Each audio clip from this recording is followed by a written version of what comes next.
Hello and welcome to the CBB edition of the Super Show. I'm your host, Walter Waddell, aka Dub Deuces 85, coming to you live and on demand on the FTN Network. What we do here, if this is your first time, we talk about CBB, college basketball from a DFS betting and PrizePicks/prop perspective. We'll go game by game for the DraftKings main slate, answer any questions, comments, concerns you may have as we go along. We'll also give my take on a core for this slate, any last minute stuff, news, injury, stuff like that. That is what we do. Please, if you're watching this live or on demand, you make sure and support us with a like. Hitting that like button really does help more than you know. Not only does it push our show to the top when anyone searches for terms such as CBB, DFS, etc., but it just helps overall with the showing of our content and really just the hard work that we put into it. So really the best way that you can repay us. Also interacting is a big thing, sharing, watching via Twitter, on our various channels, YouTube, whatever it is that you're watching on. I do certainly appreciate that. All right, we just finished a little 6-gamer here. Had to finish watching the Gonzaga game there. As expected, they had a little bit of a rough go there with UConn. Kind of figured that would be happening. Graham Ike just didn't have it. That team's just not coming together like they like a lot of people thought they would. One thing for sure, the parity in college basketball is going to be just as deep and crazy as it was last year. I think we're in store for a really fun tournament once again. It's one of the things about college basketball that's going to remain, no matter how much the doomsday sayers, all the transfer portal is going to kill the mid-majors and the low majors. It's really not going to, and still anybody can beat anybody in a one-game format, which I think is the reason why we all keep coming back, watching it, and loving it. All right, the big news here is that the NCAA, all the West Virginia attorneys and Ray Battle, who was once upon a time at Washington, kind of pushing there. The multi-transfer non-grad transfers did not get waivers unless mental health and various other unclear reasons. Part of the problem is the NCAA is never clear with any of the stuff that they do, any of the decisions that they make, any of their processes, and their lollygagging around has really caused a situation in which they had to get pushback, giving waivers to one guy in the same exact circumstance, but not awarding a waiver to the next guy in the same exact circumstance really is silly, and it's putting these kids' livelihoods at risk, and it's causing a lot of problems. So there was the 14-day window put into place a couple of days ago, which would allow players to play supposedly no fear of retribution from the NCAA. There was still the risk. At first they said they won't lose eligibility. Then they said they would lose eligibility. And then they said they don't know. Well, it did come out today, a more specific situation that occurred. So now it's looking like any of the multi-time non-grad transfers are going to get their opportunity to play after all. The official word from the Attorney General, Dave Yost from West Virginia, with his tweet that he put out, breaking: the NCAA has agreed to terms that have been jointly submitted to federal court for approval. No retaliation against players who play during the temporary restraining order, that's the stay. The TRO is converted to preliminary injunction to last till the end of spring sports. So what that means is the 14-day window now gets extended till the end. So college basketball ends in the spring. So all those players such as Ray Battle of West Virginia, Brandon Murray of Ole Miss, Jalen Cook of LSU. There are several others. I don't want to name them all off here at the top of my head, but they are all going to be available playing without losing eligibility if something crazy goes on, but now they get to play out the season, just like the first-time transfers or the grad transfers. So what's going to happen now is you're going to have a situation with some of the prices on these guys that were not expected to play this year may end up being cheap. If they don't start, we may not know what their minute situations are going to look like. It's just going to throw a wrench in some things, kind of create a little bit of chaos, but that does create an edge for those who pay attention to news, who grind through social media, message boards, all that stuff. And that's what we do here at FTN, especially in our Discord. We have a lot of guys who are doing the extra, homework, reading these smaller school, reports, message boards, all that stuff, and very proud of that. There were injuries all over the slate tonight that were not reported widely. Had you not been in the Discord or not paying attention to starters, or even just little things like this player's available, not starting, or hey, this usual starter's not starting and he's not going to play. And we saw some guys take zeros today at 15 to 25% ownership. So that is one of the big things that we pride ourselves here on FTN, being able to get that information out to people at a timely manner so that not only can we see the decision that needs to be made, but process that decision together as well and make that best possible selection for our lineups. So there's a lot of stuff going to happen here with some of these players. And as we get through them and highlight them, we'll definitely point out like, hey, this is a player that's going to be available now. It is going to be interesting. I think Ray Battle is one for West Virginia that a lot of us are waiting to see. Obviously, one of my dudes from Washington played high school at Marysville, Pilchuck, north of Seattle. Watched him many, many times with him growing up. Kind of, maybe not turns West Virginia's season around, but definitely makes them more competitive. And this is going to add a lot to the table here. All right, let's get into it. So we're going to jump into the 12-game slate. Now, DraftKings has it set up. There's no afternoon slate this time. Let's turn on some air. There's a 7-game night slate. Basically, instead of having the main slate end at like noon PST, and then they have that little afternoon slate at like 1 to 3, they've just extended the main slate into the 3 o'clock hour Pacific time, which I actually like, and that makes it for a little bit more of a fun experience and doesn't wedge all those slates in together. The 12-gamer here, contest-wise, leaves a little bit something to be desired. Now, we didn't have anything last week college football-wise aside from the Army-Navy game, and that allowed the contest to be pretty nice. And it showed people what the season's going to look like normally after football season. It's the same thing every year, contests for college basketball, especially on football days such as College Football Saturday or NFL Sunday, typically lend to weaker contests. But the show must go on. We continue to grind. There's still opportunities to pad our bankroll, and we don't have to necessarily chase down 10K, 20K, 50K prize pools. They're nice. They're great. We want to make the mania. We want to win the 222. We want to do all these fun things that happen. But it's not, a kick in the teeth to win a tournament for 2,000 to first or 500 to first, and just being able to continue to show something in the positive every single day that's possible. Or as we strive, 65 to 70% of the week, we try to turn in green screens, right? So the opportunity is going to be there. It is just the 2K to first $15 GBP.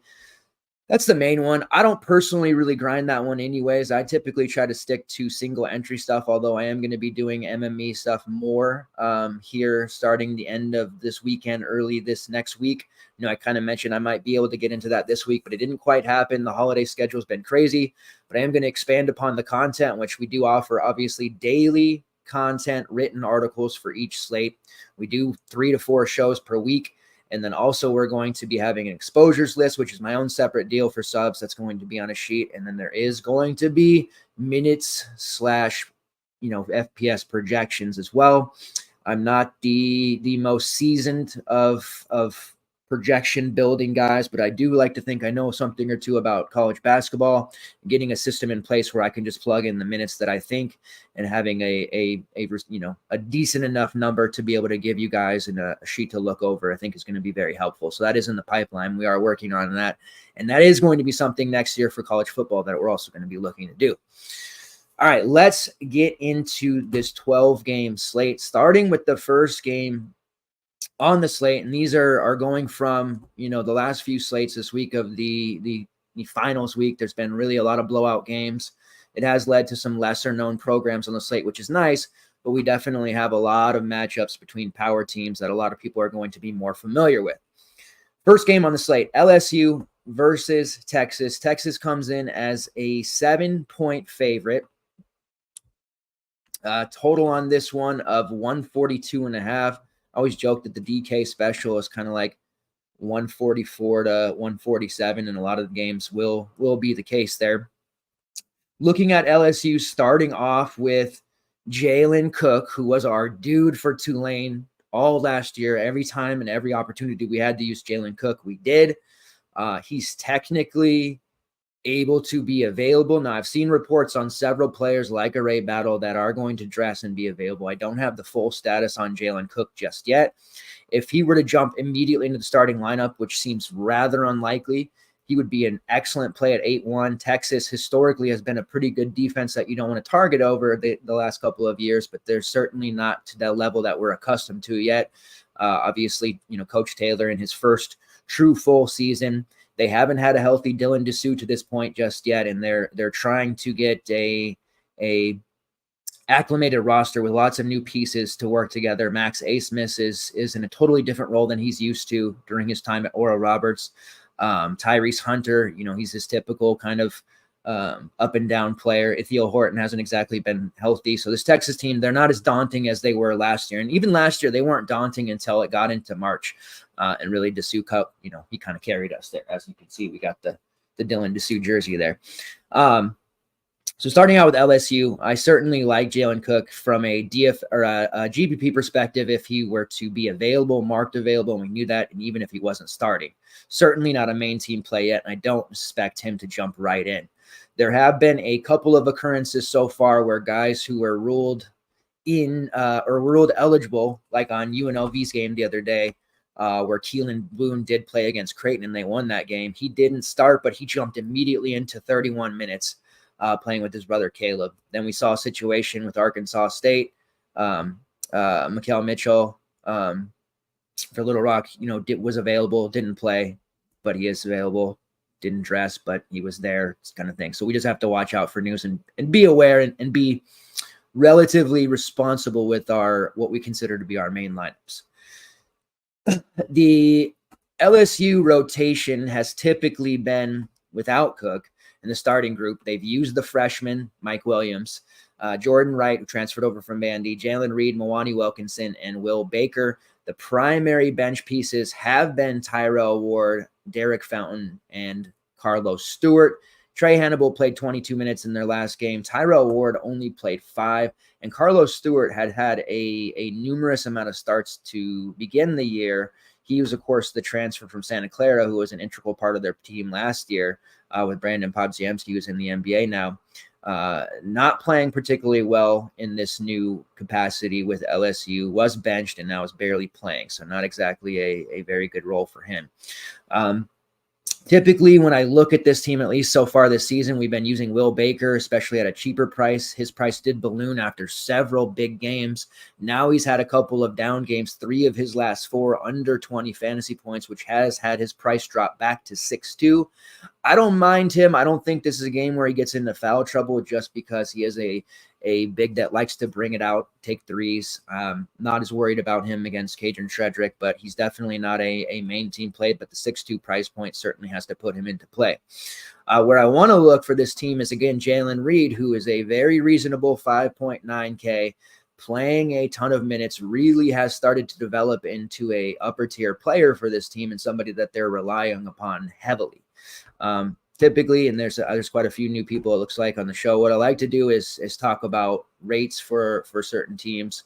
highlight usage rates, rebounding rates, assist rates, anything relevant to what we're looking at here for DFS purposes. Right now, Reed's usage rate is about 23%. Has a 6.5% block rate, a combined rebounding rate of 26%. He draws 5 fouls per 40. What he's done is a really nice job of getting himself to the foul line, especially lately. And he's been able to generate a lot of points there at the line against opponents such as Kansas State, Syracuse, Wake Forest, and Dayton, all competitive teams. So in a competitive matchup like this, I would suspect him to be able to generate points at the line. He does have a fouls called rate of 3.6 this year compared to 5.6 last year. So starting to get that a little bit more under control, which has led to the more minutes there for him. Tyrell Ward had been starting the prior 2 games against Kansas State and Southeastern Louisiana. He had worked his way into a starting lineup after playing quite well off the bench throughout this part, the first month and a half of the season. Alabama State game turned into a major blowout, which led to some additional minutes for guys who typically don't play as many.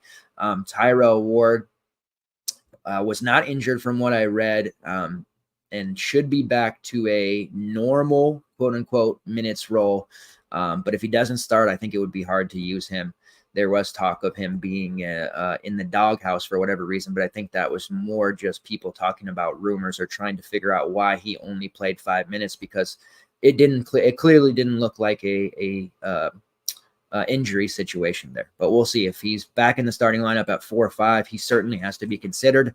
If he doesn't start, then we're probably just going to leave him set aside. That would lead to some viability for Derek Fountain, who has played at least 20 minutes in 3 of his last 4 games. Fountain was a very useful piece last year, hasn't been very active so much this year. And this LSU team in general, they have a lot of moving parts and different pieces that they use, almost an endless supply of wings and front court players. So I generally don't like to use them very often outside of the cheaper price Will Baker, Jalen Reed, and Tyrell Ward, whose prices aside from Ward have all started to creep up. Still like Reed. Not in love with Jordan Wright at 7K. I feel like that's a little high for him. I know he's played well lately, but if there's a part of Texas defense on the perimeter, I feel like they could keep Jordan Wright at least in check to a degree. And that does leave the freshman Mike Williams at 5'1", technically in play, but with Jalen Cook looming there with his eligibility coming through it, I do want to see what kind of minutes he might drop to with Cook there, because theoretically Cook should jump into a bigger minute role, right? On the Texas side, you have Max Asmus, Mad Max, who a couple of years ago led Oral Roberts to a fun tournament with Kevin O'Banner. Probably should have come out in the NBA draft. A lot of people said his stock would never be higher. That's probably true, but he stuck around the collegiate game. We love it. He has been phenomenal. Off to a somewhat slower start by his standards, but lately he has been absolutely crushing it. Games against Texas State, Wyoming, Marquette, and Houston Christian have all led to 30-plus fantasy points. And he's taken on much more of the scoring role and taken on less of a facilitator spot, which is kind of what they were trying to pigeonhole him into a little bit. And I almost feel like unnatural for him. He does have a very high assist rate, over 21%, but he's much better as the score first guard and looking to, make things happen. When he's able to score and cause the defense to pay so much more attention to him, what that does is make things easier for everybody else. There's less pressure on Tyrese Hunter, Dylan Mitchell, Ithiel Horton, who still, to me, I'm not sure is fully healthy. So right now, Max Asmus is playing lights out. His price is reasonable at 8.2 for him. His usage rate has not dipped below 20% in any game since their first game of the season against Incarnate Word, which was a total 30-point blowout. Obviously, Light took the foot off the gas there. 8.2 has been a pretty significant price this year. When you look at the way that DK prices things, they have the dynamic pricing going, which I appreciate. They're being very quick about pricing guys up who do well, and they're doing very good about pricing guys who are playing bad or having bust, pricing them down low. So it's rewarding people who really pay attention to that and play it like the stock market. Max Asmus at this price of 8.2, I've noticed guys aren't necessarily very high owned at that 8.2 price. We're seeing a lot of ownership all the way to the top, 9K or above, or we're seeing this kind of mid 6K to low 7K range where people are using, and we're seeing a pay up, and a bunch of values, and then 1 to 2 of those 6 to 7K guys. The 8K range seems to be the ignored range by the masses right now, and that was a case in point tonight with Tristan Enaruna, who was about 15% owned at 8.3. I know that price point isn't necessarily super relevant to the way that people are building, but it is when you see a slate that has pay-ups and generally some pretty good values. You can pretty much at this point in the season speculate and get pretty close to guessing how people are going to build and where that ownership is going to lie. So I don't see a lot of Max Asmus necessarily being owned on this slate, just because it is a 12-game slate, and I do feel like he falls at a price point that people are going to maybe not be looking at. As far as anybody else on the team, guards-wise, Tyrese Hunter at 6'1", I do like that price. It's the same story with him, though. Anytime he's in the mid-5K range, I feel a lot better about him. We know that, since his year at Iowa State, he just hasn't been able to replicate that level of consistency. When you're rostering him, it's a big risk, and especially over 6K, because he could deliver a 15 fantasy point performance. Minutes are there. That's not a problem. Shot attempts, not always there, and at times he goes extremely cold, and he doesn't contribute as much on the peripheral side as consistently as you'd like to see. He does have games where he will have 8-9 assists or 5 to 6 rebounds, but that's not a stat that we can really count on him for at all. Peripheral secondary stats wise, it's really going to have to be, can he score 15 real at this price? And if he can, then he's going to pay off. Would love to play Ithiel Horton if he was back starting. At the beginning of the season, he was playing really well in their first couple games. Appeared to suffer some sort of injury watching the Rice game, which cost him a big chunk of playing time there. Followed it up with 30 minutes against Louisville, but generally afterwards, he never looked the same after those first 2 games. And he hasn't been able to shoot the basketball very well. There's still volume there, but he's really kind of fallen off, and he does not look, to me, he hasn't looked healthy one bit. And I've watched now 4 Texas games. Try to watch as many of these games as I can. That's the other kind of secret sauce that we have. But 5K for Ithiel Horton is a great buy low. If he were to, be back in the starting lineup, or we had an inkling or some kind of report that said, hey, Ithiel Horton's going to play, 30 minutes or back to what he played in the beginning of the season when he started the first 3 games. Luckily, it is one of the first games on the slate, so we have that benefit. I do think they'll continue to roll with the starting 5 that they have been, which has been Tyrese Hunter, Max Asmus, Brock Cunningham, Caden Shedrick, and Dylan Mitchell. It is a rather large lineup, which does match up size with most teams, but against the athletic team like LSU, it would behoove them to maybe run Ithiel Horton over a Brock Cunningham to start. But at the very least, I do think we see 20 minutes from him. Will that be enough to pay off the 5K? Maybe not, but he's definitely somebody we want to look at. Dylan Dessou, getting closer. Read some quotes. He's practicing, getting closer, looks great. Like, between the line stuff, it does sound like we should get Dessou back relatively soon, maybe right after the holiday. His price sitting there at 7K, just ripe for the taking. Like, I'm pretty certain that when he returns, he'll be back in the starting lineup immediately. We'll see how that goes, but I'm a big Dylan Dessou fan as it is.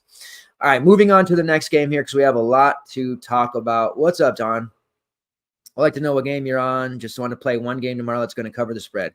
You got it, man. I'll break through this slate and then I'll get you. We've been, outside of the NC State game, which I continue to just, remind people that I don't just pat ourselves on the back for wins. When something falters, like, we own that too. So I remind people, like, yeah, I had that real confident NC State winning outright game that they lost by like 20, right? But I feel good about what I'm looking at here. The last couple of days, or at least this week, we've done pretty well on our spread bets. So I got you covered, man. All right, Georgia Tech versus Penn State. This is going to be a really good spot to target one player in particular, and I think people might just overlook the entire matchup altogether. Penn State is a 2-point favorite. The total is 147.5, just like most other games. But this is a DVP spot that we want to focus on anytime Penn State is on the slate. Penn State has been a team that has utterly struggled against front court players, especially ones that are active on the boards, can block shots, or are gifted low on the block scores. Penn State, looking at their Ken Palm page, they play at the 54th fastest tempo, so we like that. They're playing at a faster tempo here under Mike Rhodes, but their rebounding is atrocious. 320th in defensive rebounding efficiency, 226th in offensive rebounding efficiency out of 350 plus teams. That's real bad. And despite the fact that they have a near 7-footer in Quetus Wahab, who's generally a really good elite tier rebounder, but he's the only one on the team that can grab rebounds. Occasionally Nick Kern can, occasionally Zach Hicks can, but overall, this is not a team that's been able to rebound. And anytime they've been on the slate, and this is something that's going over people's heads, I've just been taking front court players, especially if they're cheap, like Zed Key and Ohio State last Saturday against Penn State. Nobody on Zed Key. He was priced at like $6K, so it wasn't a great price. He only played 19 minutes, but it was just such a great spot for him because of his high fantasy point per minute number. He had 12 points and 11 rebounds, paid off that $6K with a double-double. Felix Okpara, who starts in the front court there, had 9 and 8, but Zed Key ended up splitting time with him, and Zed Key's just been a better fantasy point per minute player. Julian Reese, who has tortured us all season long because of foul trouble and guard play that just really has been erratic, and it's hurt Reese a lot. Against Penn State, he delivered a 24-point, 16-rebound performance, 2 assists, a steal, got to the foul line 15 times, just was a major problem for this Penn State squad. And you can keep going back further and further and looking. They played Texas A&M. Henry Coleman, who's another erratic player, he had 24 and 6 against Penn State. So you can feel really good about this matchup, and it's especially good when a player comes in struggling because people are generally going to be off. Now, there isn't necessarily anyone in Georgia Tech's front court that's been struggling, and he's also the highest priced player on their team. So it's not as if we're going to get a truly sneaky play here, and we are going to have to pay up to a degree at 6.8K for a relatively unknown to the masses freshman by the name of Beye Ndongo, who has already paid off handsomely for us several other times this season. But he started out at 3K, 4K, 5.2, got up to 7.2, and now he's sitting at 6.8. There was a blowout in their last game against Alabama A&M. He played just 18 minutes. A lot of the starters ended up sitting there, which did cause this small price decrease. But if we're going to get 25 to 28 minutes out of Beye Ndongo in a matchup against Penn State, there is no reason to think he can't have a 12-12 type double-double. He's only had double-digit rebounds once in the 5 games that he's played, but every other game, 5, 6, 8 rebounds. He's a very strong interior player. Still has a lot of developing to do. He's a great rim protector. He is somebody in this matchup that I'm all over, and especially on the prop market. It's a prop that I highlighted earlier in the Discord before today's slate even started. His PRA on DK was sitting at 17.5. Love the over there. I believe he had a rebounding prop of 5.5 as well. Love that. So I will bring those up towards the end of the show, but those are 2 props I'm highly on. And Ndongo's rates are fantastic. 27% usage rate, 24% shot rate, a combined rebounding rate of 32%, block rate over 10%, drawing over 3 fouls per 40. Doesn't have the highest foul rate on himself either, so he's done an okay job there. But has basically made Tashawn Cloud, who started the season pretty hot, the transfer there from Western Carolina, nearly irrelevant in the last 5 games. Not only did Cloud lose his starting spot, but he hasn't played over 20 minutes since November 14th, which is the 3rd game of the season in which they lost to UMass Lowell. So I like this Ndongo play a lot, especially at a kind of a price that maybe is uncomfortable for me even to roster him at. So I know it's uncomfortable for people who aren't as up in tune on this DVP spot just yet. Get the same price for Miles Kelly at 6.8. He's been a lot more popular of an option. He is somebody that we've seen really chalky, slate in and slate out, even at the upper 7K range. So getting him at 6.8 probably means we'll see a degree of ownership there. Kelly has been a gifted scorer throughout the course of his career. 31% shot rate, 29% usage rate, 5.8 fouls drawn per 40, only shooting 29% from long range. Needs to improve that number, but you know what you're going to get there with Miles Kelly. Quasi Reeves also at 6'8", hit a big game against Alabama A&M, but typically not going to see that big performance from him. So he's not one at 6'8". I'm looking to roster. Cloud at 5'5". You might look at that and be like, is that a buy low? The minutes really haven't been there. The only other play to maybe consider is the sub 5K Nathan George, who is a young guard who is starting to develop. has made it so that Emory Abram, who transferred from Ole Miss, has been more of an afterthought. He has been collecting DMP CDs, had some personal stuff going on, and George has seized the starting spot. Doesn't appear to be giving it back. As he's crept towards 5K, he's less optimal for me, but still a guy, sub 5K starting guaranteed, playing against a Penn State team that you can definitely do some things against. On the Penn State side, it has been all about Kanye Clary. He has been a chucker. He doesn't do a ton in the peripheral categories. He can, but it's not his game. He's typically going to threaten to score 30 actual points, and he can definitely pay off a sub 7K price point with his points alone. 30.3% shot rate, which is top 100 in the country, 29% usage rate. Now, he's only shooting 29% from long range as well on 35 attempts. Does have a 19% assist rate, but he is absolutely just chucking. And he does not rely on the three. He drives, he takes mid-range jumpers, he can score at all three levels. He's definitely an intriguing scorer in that regard. It is the highest price that we'll be paying for him ever throughout the course of his short career. Makes me feel a little iffy, but this is a guy capable of taking 25 real shots. So you have to at least consider him. Maybe more of a tournament option there at 6'6", but against this Georgia Tech team, no reason to think he can't have success scoring the basketball. Value-wise, Nick Kieran, he had a big game against Maryland. More of an outlier. He did follow his coach Rhodes here to Penn State, along with Ace Baldwin. Minutes against Ohio State were a little bit less at 14. Did have foul trouble. That is an area of Kieran's game, but at 4.7, he is a value that can be in your pool. Ace Baldwin, 7-1, relies heavily on his ability to rack up steals and assists. Not the biggest score on a consistency basis, does have the capability to put up 30 real points, but there's really not when he's at his best. 7-1 is a okay price for him. He can break the slate at this price, but it's more unlikely, especially in the games where Clary is taking all of the shots. Baldwin will end up having 5 steals, 7 assists, but like 10 points. Don't mind him there at 7-1, but would rather take a discount on somebody like Clary or even Kieran.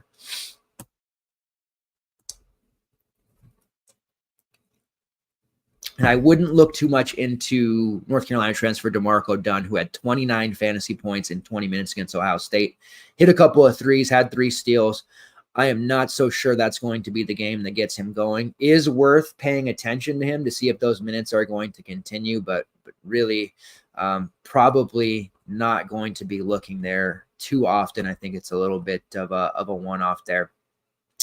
The starting lineup, usually Ace Baldwin, Kanye Clary, Zach Hicks, Quetus Wahab, Puff Johnson, and then off the bench, Nick Kieran, DeMarco Dunn, and Leo O'Boyle. What happens is Puff Johnson and DeMarco Dunn end up basically cannibalizing each other's minutes.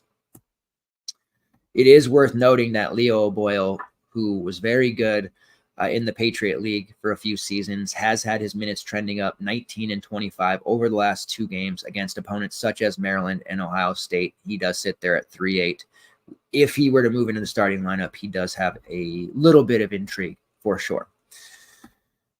All right, Kansas versus Indiana. This is one, it's tough. I was watching the CBS their podcast that they do a couple of times a week and talking about how it's tough for a true blue blood to be at home and be giving 6 points. They're now +7 on DK. So Kansas 7-point favorites here, a total of 147.5. This is an interesting game. Like, I could see Kansas faltering here. It's a definite trap spot for them. They do have some banged up players. They're already short bench. KJ Adams, who is dealing with a severe flu-like illness. I know that doesn't seem like much, but after being hospitalized last year myself with a severe flu and already having it go through my house with all my kids, I can tell you it's really hard to do, minuscule task, let alone play a competitive basketball game. So we'll see what happens there. I suspect he'll play. But really, when it comes to Kansas, they're making the decision on, are we paying up for Hunter Dickinson? Are we paying up for Kevin McCullough? Both have been fantastic playing off each other. Kevin McCullough having the best season of his career so far. Really, really high level. averaging almost 40 fantasy points per game now, playing all the minutes he can handle. As I mentioned, Kansas just does not have a bench. That is the theme of a lot of teams, a lot of upper tier programs that we're used to seeing make these deep tournament runs just don't have the bench play this year. Kansas is 9-1. It hasn't hurt them yet. They had that, 4-point win over Connecticut, which is impressive, a 9-point win over Tennessee, which was impressive. They held off Missouri. Looked like they might have faltered there. They held off Kentucky on the neutral court. They got absolutely just beat down by Marquette on the neutral court, which was interesting. But overall, the lack of a bench hasn't really hurt them yet. And it's because they're being carried so heavily by Kevin McCullough and Hunter Dickinson, both of which are in the top 10 of Ken Palm's player of the year category, which is a really big deal. McCullough, 27% shot rate, 26% usage rate, making 41% of his threes this year. Dickinson, you know the story on him.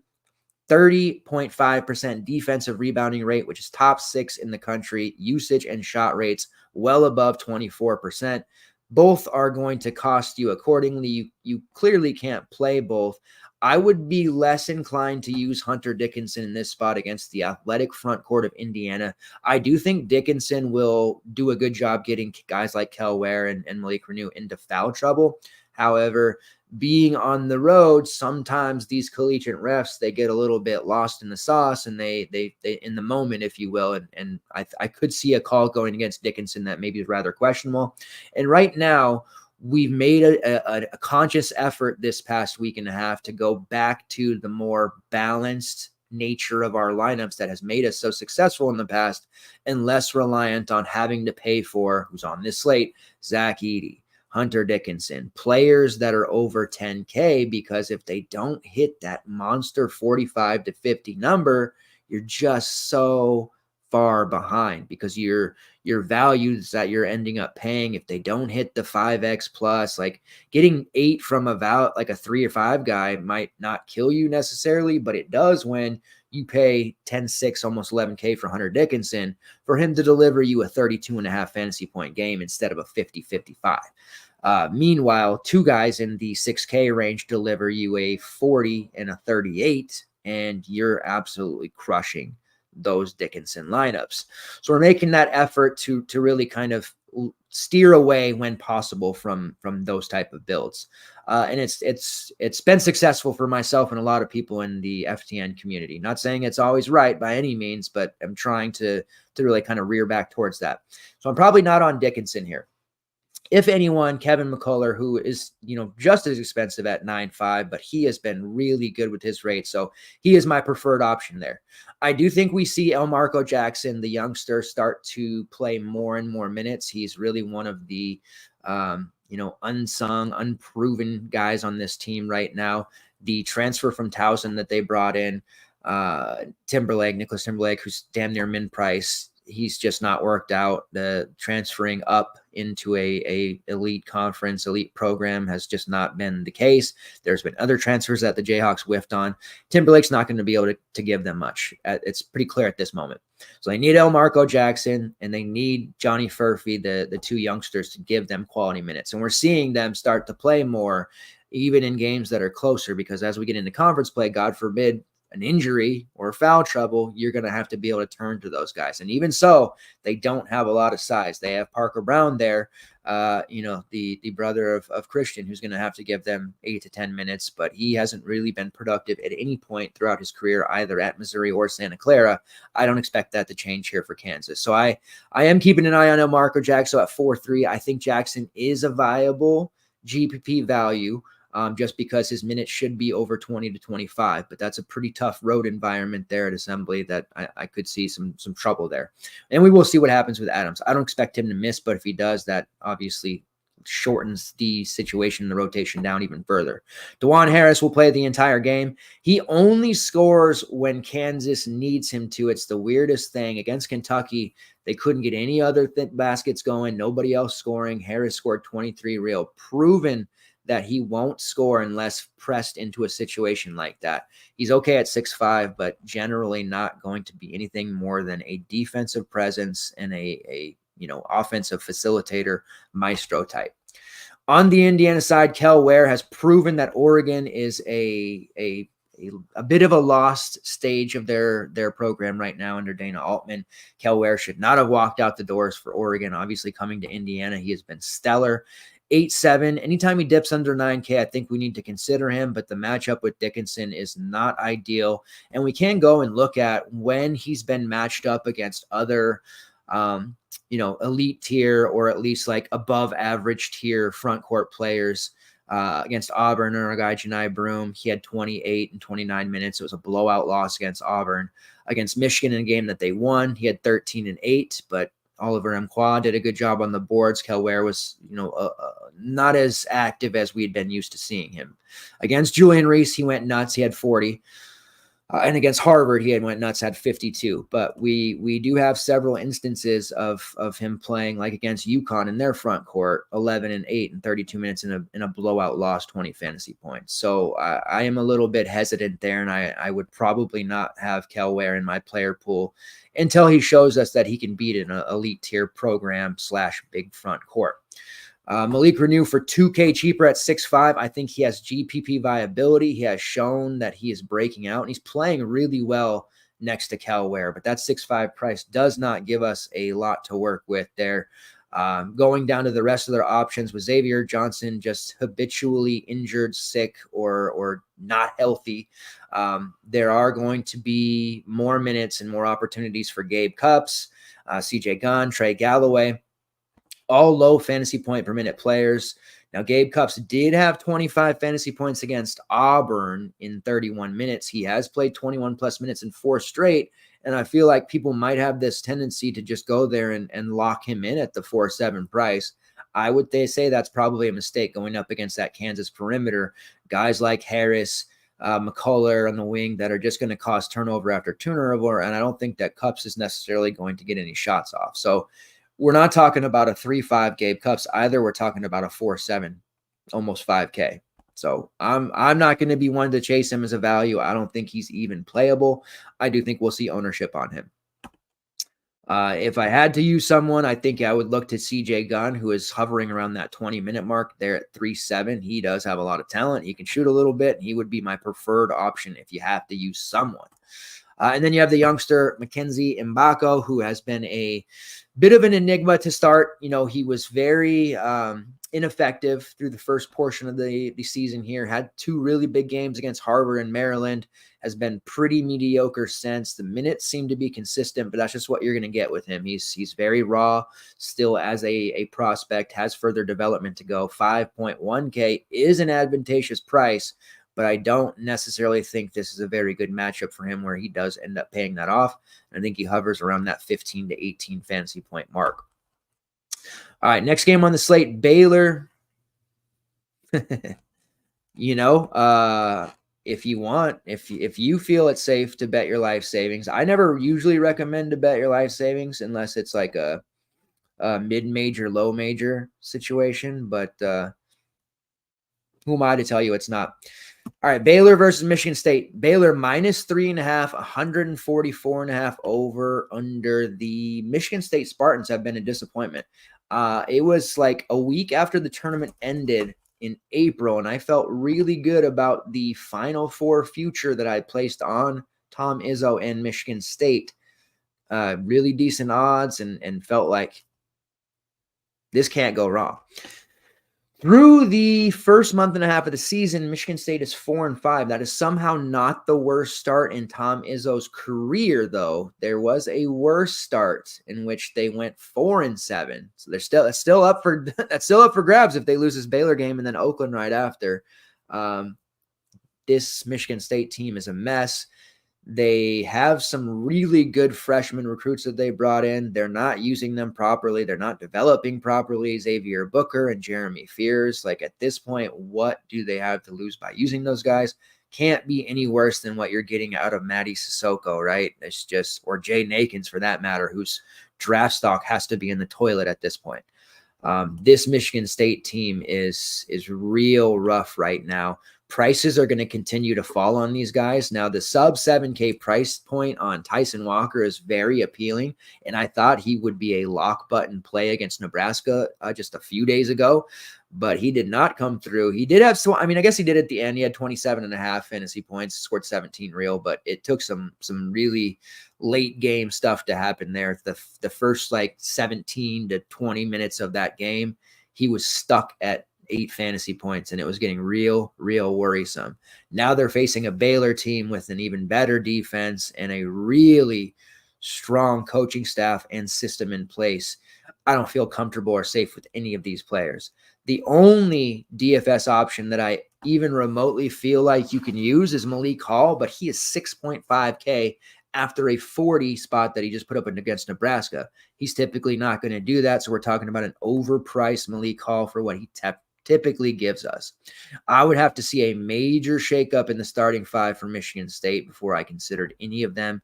Jeremy Fears is the one at 3.8 that I feel deserves major time, increase starting spot, whatever, shake it up. Let's do something. On the Baylor side, I have to say Baylor, they look great.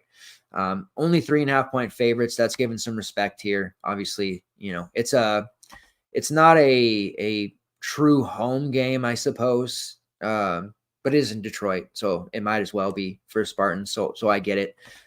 Do like that Baylor -3.5 line for what it's worth. Don't know if it's a life savings line, like you mentioned there, but it's definitely something to consider. Baylor has the closest iteration to what under Scott Drew when they won the title. Their 3-guard lineup, like that level of elite tier guard play. Since then, they have it this year. I thought they'd have it last year with Key George, who's good, but the group of Jacoby Walter, the freshman, who is a can't-miss prospect at this point, right? Ray J. Dennis and Jaden Nunn, that is a really good group. They also have Langston Love in there, who's just a sophomore. The guard play on this Baylor team is phenomenal. You can literally look at paying any of the prices for these Baylor guys. Now, I know the 8-1 price tag on Ray J. Dennis, that's going to fall in that range there that gets a little bit hard to get to at times. But Dennis, at Toledo, high scoring, really talented guy, has looked the part here for Baylor so far. 26% usage rate, 39% assist rate, which is top 20 in the country, shooting 48% from long range. Baylor is an elite 3-point shooting team. Not only do they have Dennis shooting 48%, Jacoby Walter, the freshman, 41% from long range, Jaden Nunn, 39%, Jalen Bridges, 47%. These are all on volume. 46% for Langston Love. Again, all on volume, 20 or more attempts for all of those guys. Really, really special stuff going on for this Baylor team. Walter, the freshman at 7.2. He's relatively safe at that price. I think I'd be more inclined to go up and play Dennis, but Walter has been, like I said, really above his years already. Has a 26% shot rate, steal rate of 3%, drawing 6 fouls per 40. He does a lot of good things on the court. And again, already getting a lot of hype for as an NBA draft prospect. Jaden Nunn at 5.7. That's been the kind of the money spot there. Any of those starters caliber players who are in that mid to upper 5K range, we've been able to hit on pretty well. We just had it, Lamp from Colorado, Lampkin, who's been kind of, mediocre at best since transferring to Colorado, had the big game, 30 plus fantasy points today. Now he was a little chalky at 40%, but he was in that range, 5.2, 5.5, that really kind of blew up. Jaden Nunn's, his box scores, his game logs are going to turn a lot of people off because he's only hit 20 once in his past 6, but he is playing consistent minutes. The shot rate is pretty much where it needs to be, almost 20%. An elite 3-point shooter.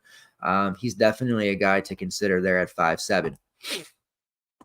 Everyday John has not been healthy. I feel bad for our guy, Jonathan Chachua, but Yves Missy coming in there, playing some real strong basketball as a 7-foot freshman.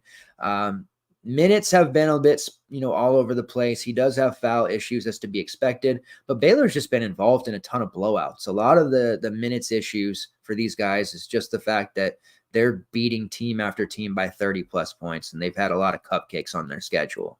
The Florida game, in which they scored 95, That one was a little bit more of an indication of what to expect, but Yves Missy is a really solid GBP look. 6'6", probably a bit too high to actually get there in your main build, but he has been giving them really good minutes in the front court. And then you have Jalen Bridges there at 6'3", playing over 25 minutes per game. He's just a more of a luxury option. The 6'3" price tag is definitely in our wheelhouse, but he's not a priority play. 4'9", Langston Love, primarily a shooter, but he is taking a fair amount of shots. We saw 6, 5, 10, and 7 over his last 4. Another elite three-point shooter, a 21% shot rate. Certainly has to be considered at that 4.9 price tag. All right, next game on the slate here, Georgetown versus Notre Dame.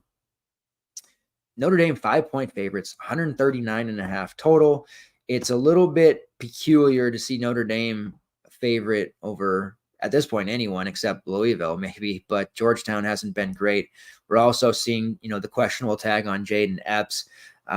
Missed practice, missed a game. It is an illness. 'Tis the season. So we're seeing that flu, go through. This is ordinarily a player who is Ed Cooley's guy.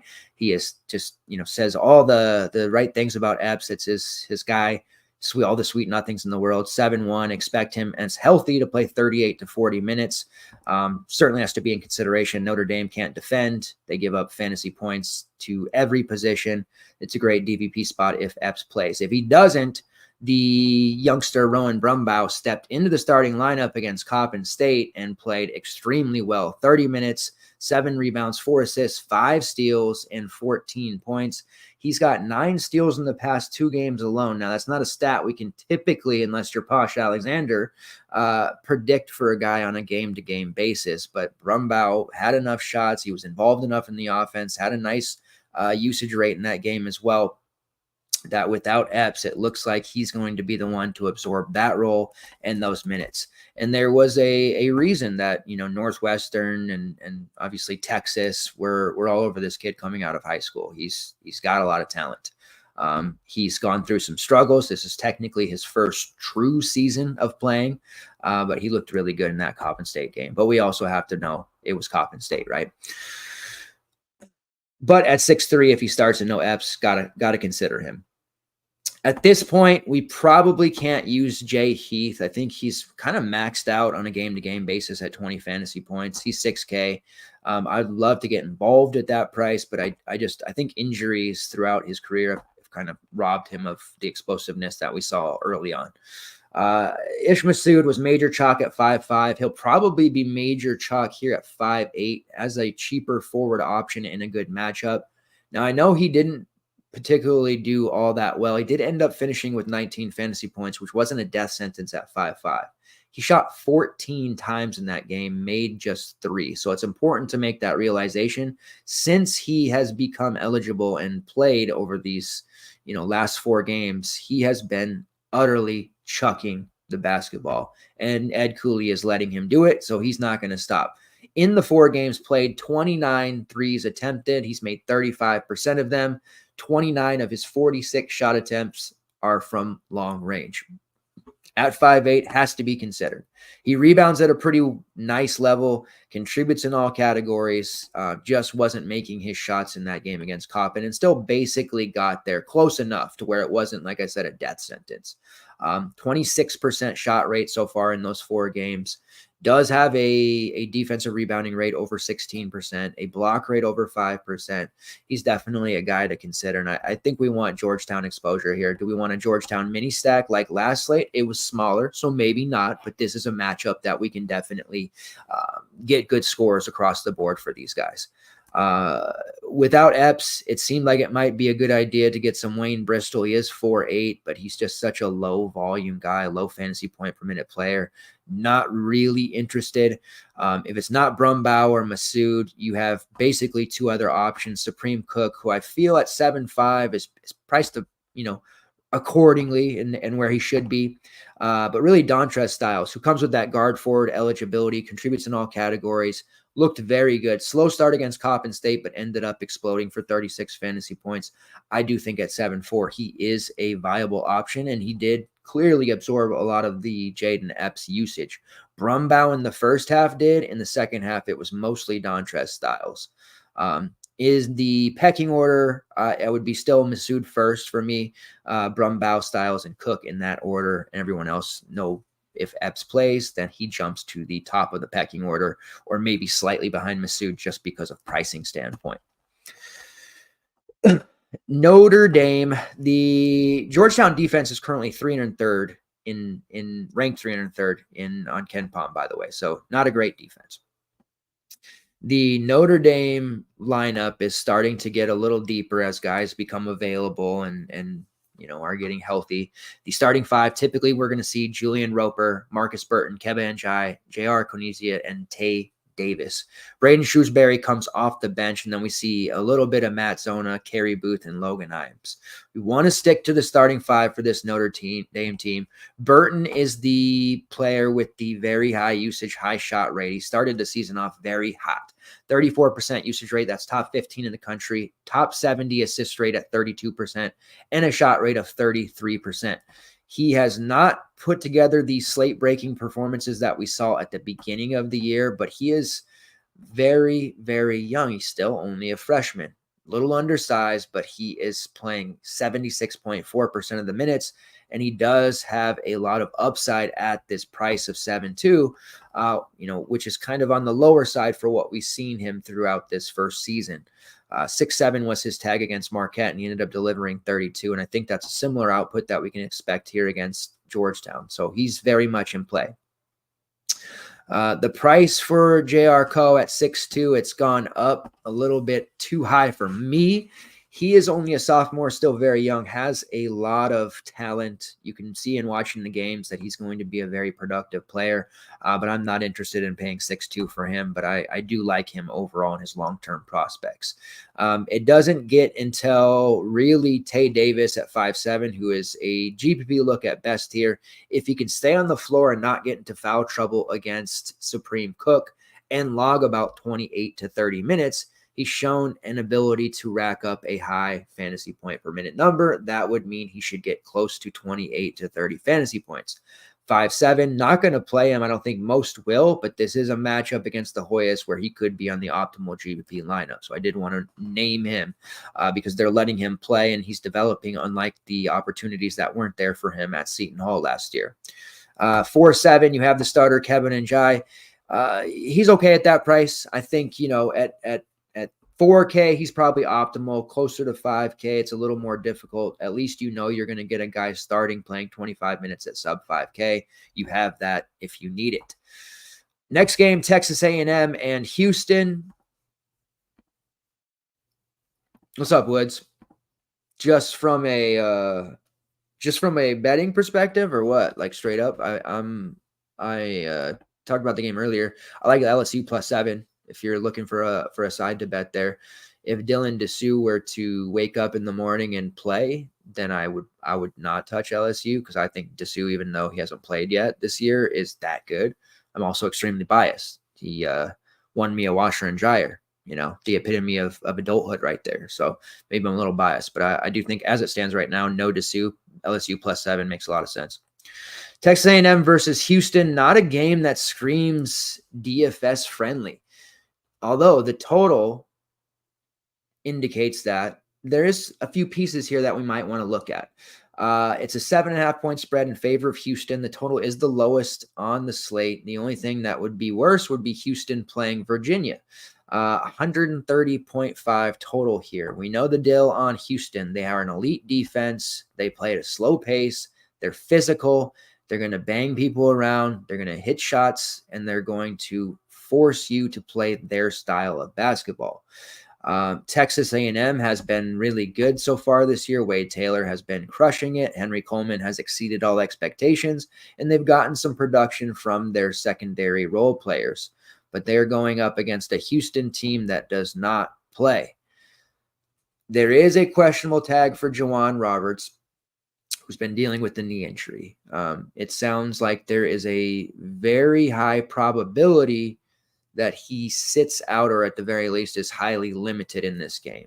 We're not going to play him either way at 6'4", but if he's out, that does open up some options here. Javier Frances, who has been starting already, and at 4'6", high fantasy point per minute player last year in small spurts and really good overall rates. However, he has been awful. I don't like to dog out players like that, but he's not been good this year.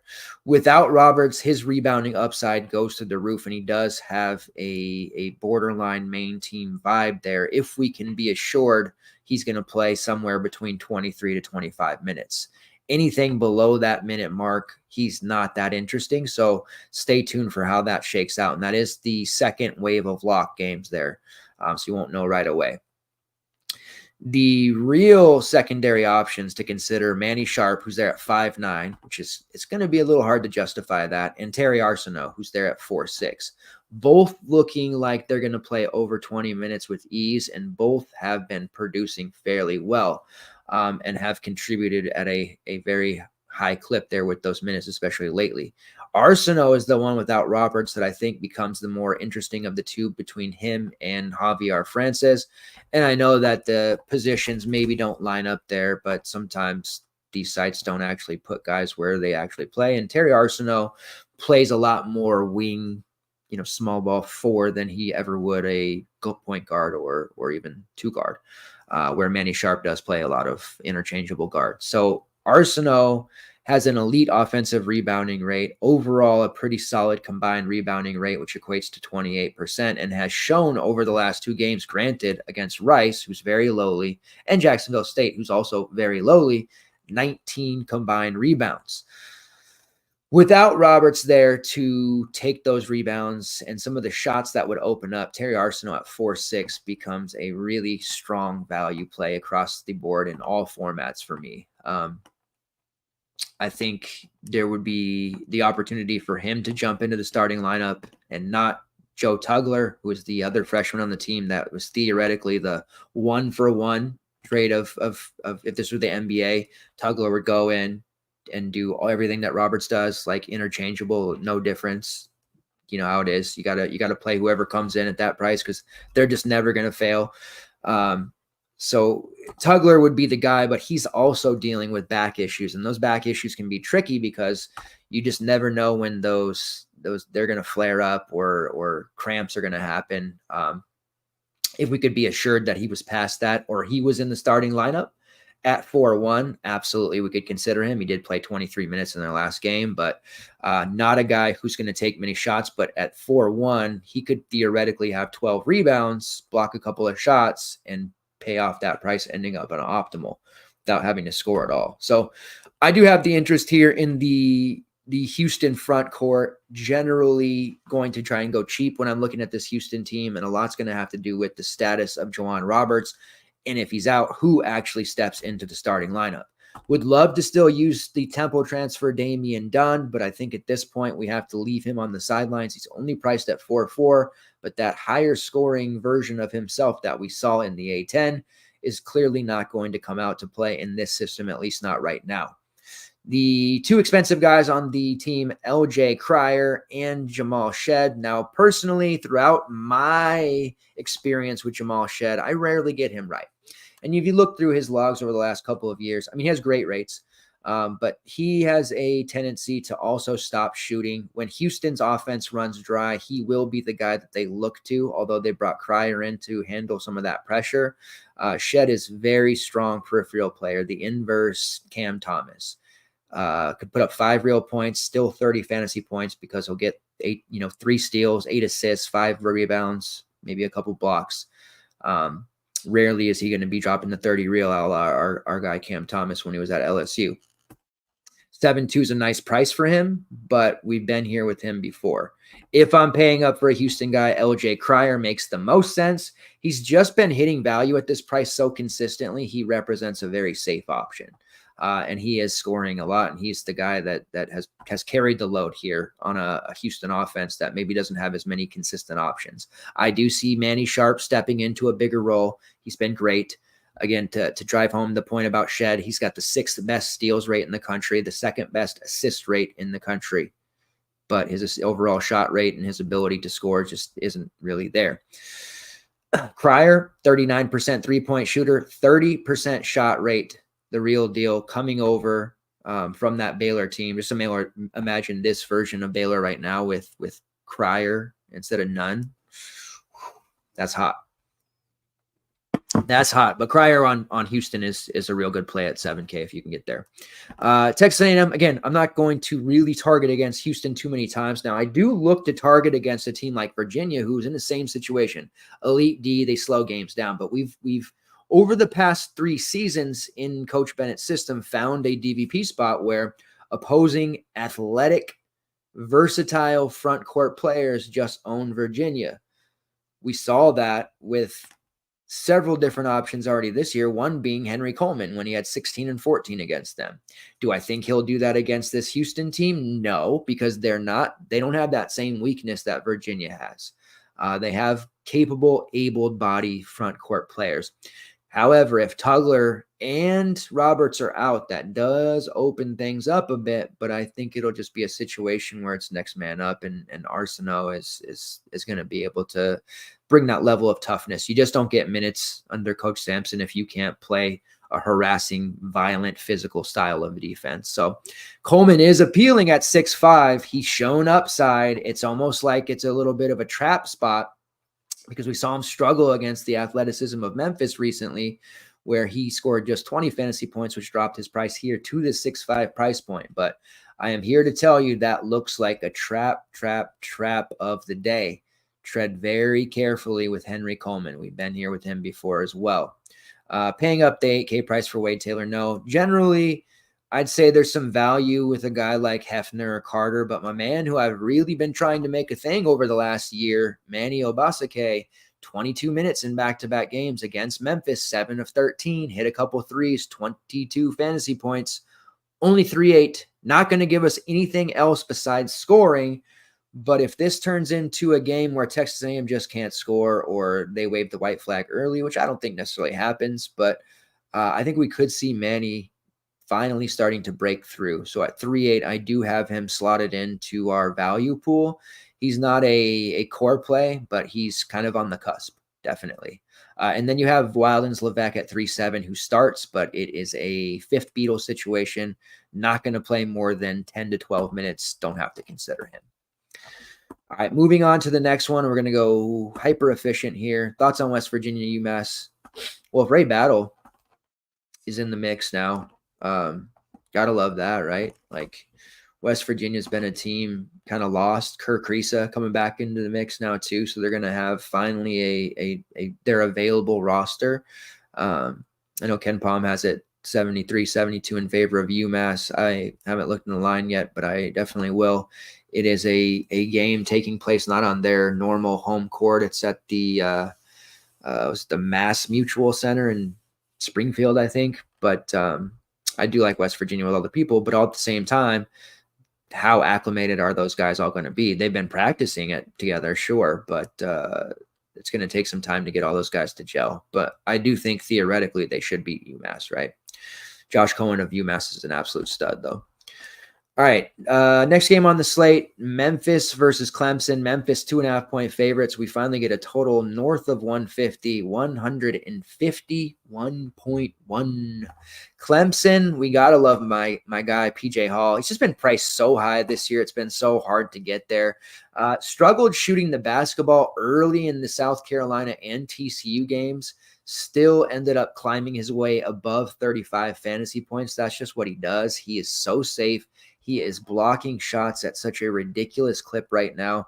A lot of people, when they now most of you know PJ Hall, but when I first started really hyping him and talking about him, and a lot of people would look at just his numbers and like, wow, this guy's good. And then you tune into a Clemson game and you'd actually get eyes on PJ Hall, and you'd say to yourself, this is the guy. Like, he doesn't look super imposing by any means, but he is awesome.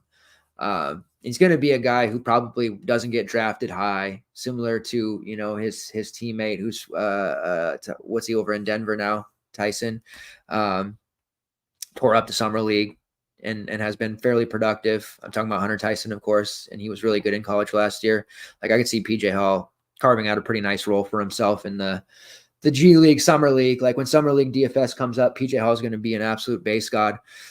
4th on the Ken Pom Player of the Year rankings, 30% usage rate, 32% shot rate, shooting 41% from long range, rebounding amazingly well, 20% defensive rebounding rate, combined rate of nearly 30%, assist rate of 21%, and a block rate of 9.4%. That is top 40 in the country.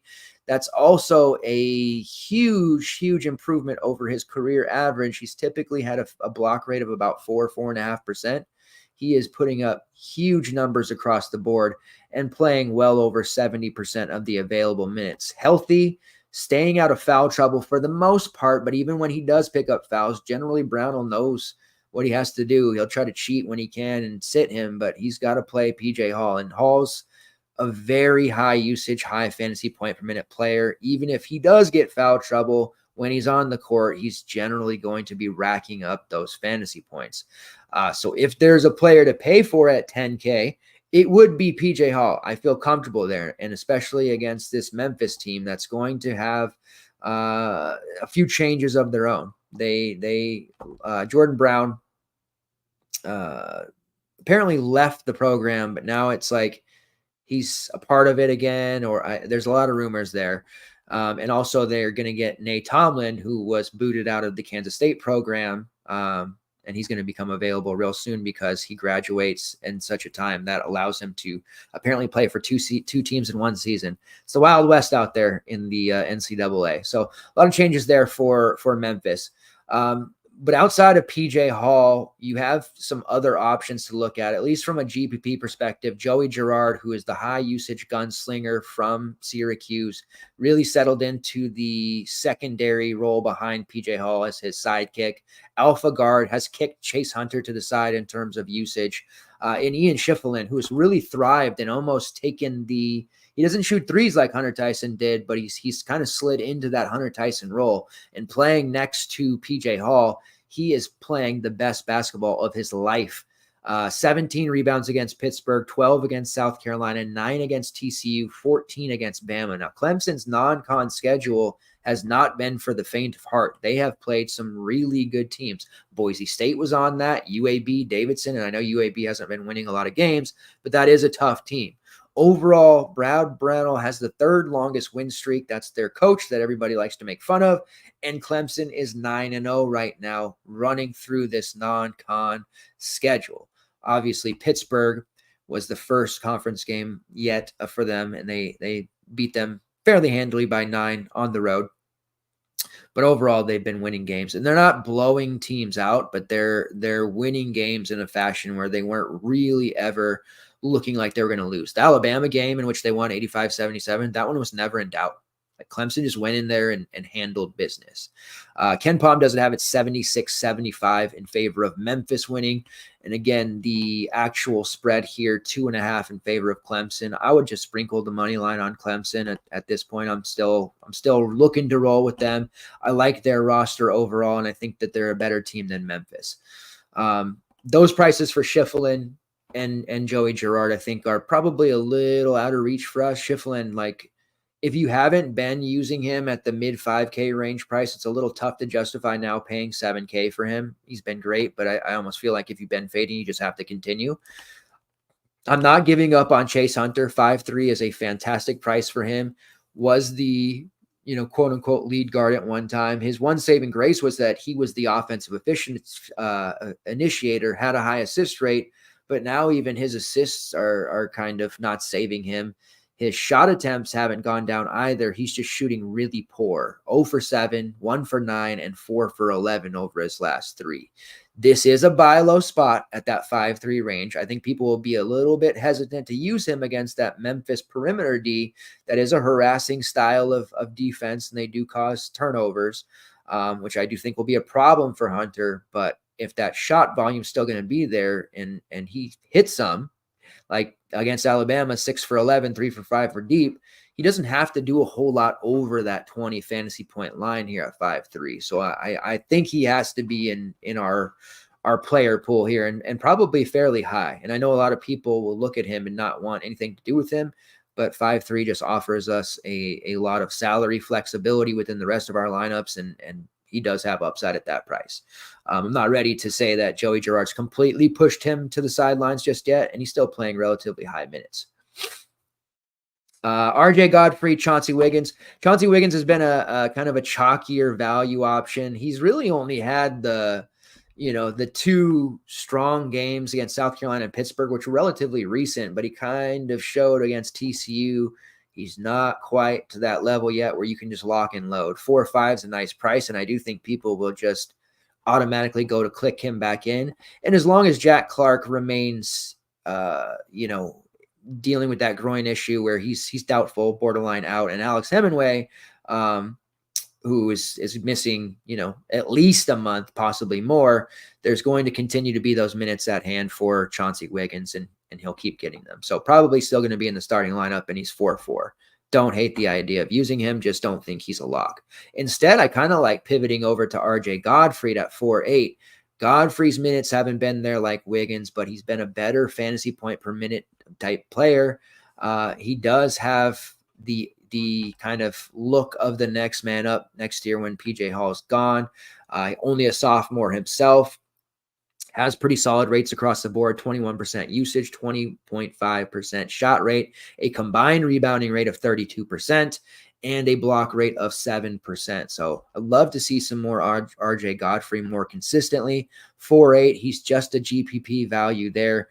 Can't quite use him in our main build, but when you go through and look at some of the performances he delivered, 22 against Boise State, 25 against Davidson, 24 against Winthrop, he's looked pretty solid. The 22 against TCU, one of those better games in a while, he had 10 rebounds, and that's really where we're looking for a player like him. Block shots, rebounds. If he can give us a couple of putbacks and score 4 to 5 real, that's just enough at this 4-8 price point. So Clemson has some definitive, intriguing guys that if you can pull the trigger on one of these Hunter, Godfrey types, and they pan out, you're going to have the rest of the field chasing you, because those are plays that are just going to separate you quite a bit. Memphis side, I do not love Memphis. Every slate I kind of say that. David Jones is just crushing, but I don't know if I can pay that $9K for him. He certainly has warranted that, and I assume we'll see a chunk of rostership on him. The fact of the matter is, this Memphis team lacks a clear identity. The pecking order is all over the place, but it's clearly David Jones and everybody else. Even Javon Quinterly, who has had some nice games, is far behind David Jones at this. And I think Penny's perfectly content letting Jones be the guy. So much so that he's worked his way into the 10th spot on Ken Palm's Player of the Year rankings, playing 78% of the available minutes, 29% usage rate, 30% shot rate. He's shooting 40% from long range on volume, 60 attempts, which is a career high to this point. He's only ever shot 29% at any other point, 118 attempts in 2022 with DePaul, 143 attempts last year with St. John's, already on pace to shatter those attempts. If he continues shooting at this 40% clip, he is going to be completely undeniable as one of the player of the year type options here in the American Athletic Conference, and somebody that's going to be very, very difficult for opponents in that conference to stop. 4.3% steal rate. Rebounding rate is just okay. Does draw a high number of fouls, almost 6 per 40, and he has done a nice job cutting his foul rate down. It had hovered around 3.5 to 4 for most of his career. So far, that has not been an issue for David Jones. And even when guys get into foul trouble, we do see Penny, to a degree, have 2 foul participation. So if you do pay up for Jones and you go, you feel like it's too much money for you, I don't have any problem with it. It's probably not a spot that I'm going to go to, just because I don't want to tie up too much of my salary, and there's already a couple guys in that upper 7, low 8K range that I want. But I think this may be one of the last times David Jones is under 9K if obviously these performances continue. Quinterly's just too high. I have problems playing Quinterly even when he's 5.5, so 7.1. I won't bat an eye at that price. I know a lot of people will just play it. He's been very good in the last two against tough opponents, VCU and Texas A&M. He is really that guy that'll suck you in with a couple of consistent performances and then completely torpedo your lineup. So tread carefully. I think clearly a GPP look there at that price. We got a couple of decent games out of Caleb Mills. The buy low spot for him against VCU at 4.9. He came through with 28.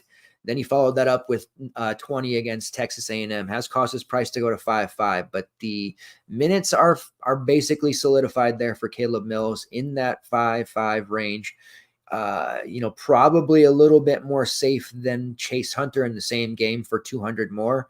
I do like Caleb Mills. I think if you come across him and you're liking the rest of your lineup and you don't want to blow up more than 2 or 3 spots, Mills is absolutely a guy that you can plug in there. Jaquan Walton played 31 minutes. That was a nice spike for him against Texas A&M, but he has been really struggling to produce any kind of consistent fantasy point production. The first few games of the season, he was fantastic. It looked like he was going to have a breakout season for Memphis. Really hasn't looked the part at any other point this season. And then the revolving door of forwards, we see Malcolm Dandridge will start, Nick Jourdain will start, then we see Ashton Hardaway. None of these guys are really playable at any amount of minutes. We saw Ashton Hardaway put up 1 fantasy point in 20 minutes against VCU. That did not feel good. Nick Jourdain, 10 fantasy points in 30 minutes. He was really quite good at Temple. He's only 4.3. We know he's playing those minutes, but there's just no upside there, and the floor is very, very low. And even Malcolm Dandridge at 4.7, who maybe has the best upside of those cheap forwards for Memphis, he's a very unappealing option as well, and he has a very high foul rate. So be advised, be aware, not the best spot. UCLA versus Ohio State. Ohio State 2.5 point favorites, 134 total, relatively low there. The UCLA side, Adeem Bona's price continues to creep down somewhat, 7.7. I think I'm waiting for that to get below 7K before I really consider him again. Kind of got fooled early in the season thinking that, he's going to be putting up these big numbers, struggled against Marquette, and he just hasn't warranted these high prices. Of anyone to use, Sebastian Mack is my favorite at 6.4. Looks to be healthy, good to go on everything. Full starter, 30-minute per game type guy. Has the highest usage rate on the team at 26.6%, plays the most minutes on the team at 76.4% of those available minutes, draw 7 fouls per 40. Just a playmaker. He hasn't been shooting the basketball very well, but he does know how to generate offense, and he does know how to make something out of nothing. So I do like Sebastian Mack here. Not a priority against Ohio State by any means, but he's the lone playable guy on the Bruins that I'd be willing to look at. Dylan Andrews at 5.6. It's gotten a little bit too high there for me. We know he goes long stretches without being able to score. And then you have a myriad of cheap, newer players here from Jan Vidi, Adi Mara and Berkey, who has been questionable, dealing with an ankle issue. He's missed a few games here. Sounds like he's getting closer to coming back, but we're not even going to really be looking to use him. Adi Mara is the most viable sub 5K player on the team as a guy who's played 25 minutes in back-to-back games. He has that upside. He has the pedigree from overseas. We've seen him play really well. GPP value look. It's going to be interesting to see how he plays against that Ohio State front court, but nobody here beyond Sebastian Mack belongs in your main build. On the Ohio State side, we have a ankle issue for Roddy Gale.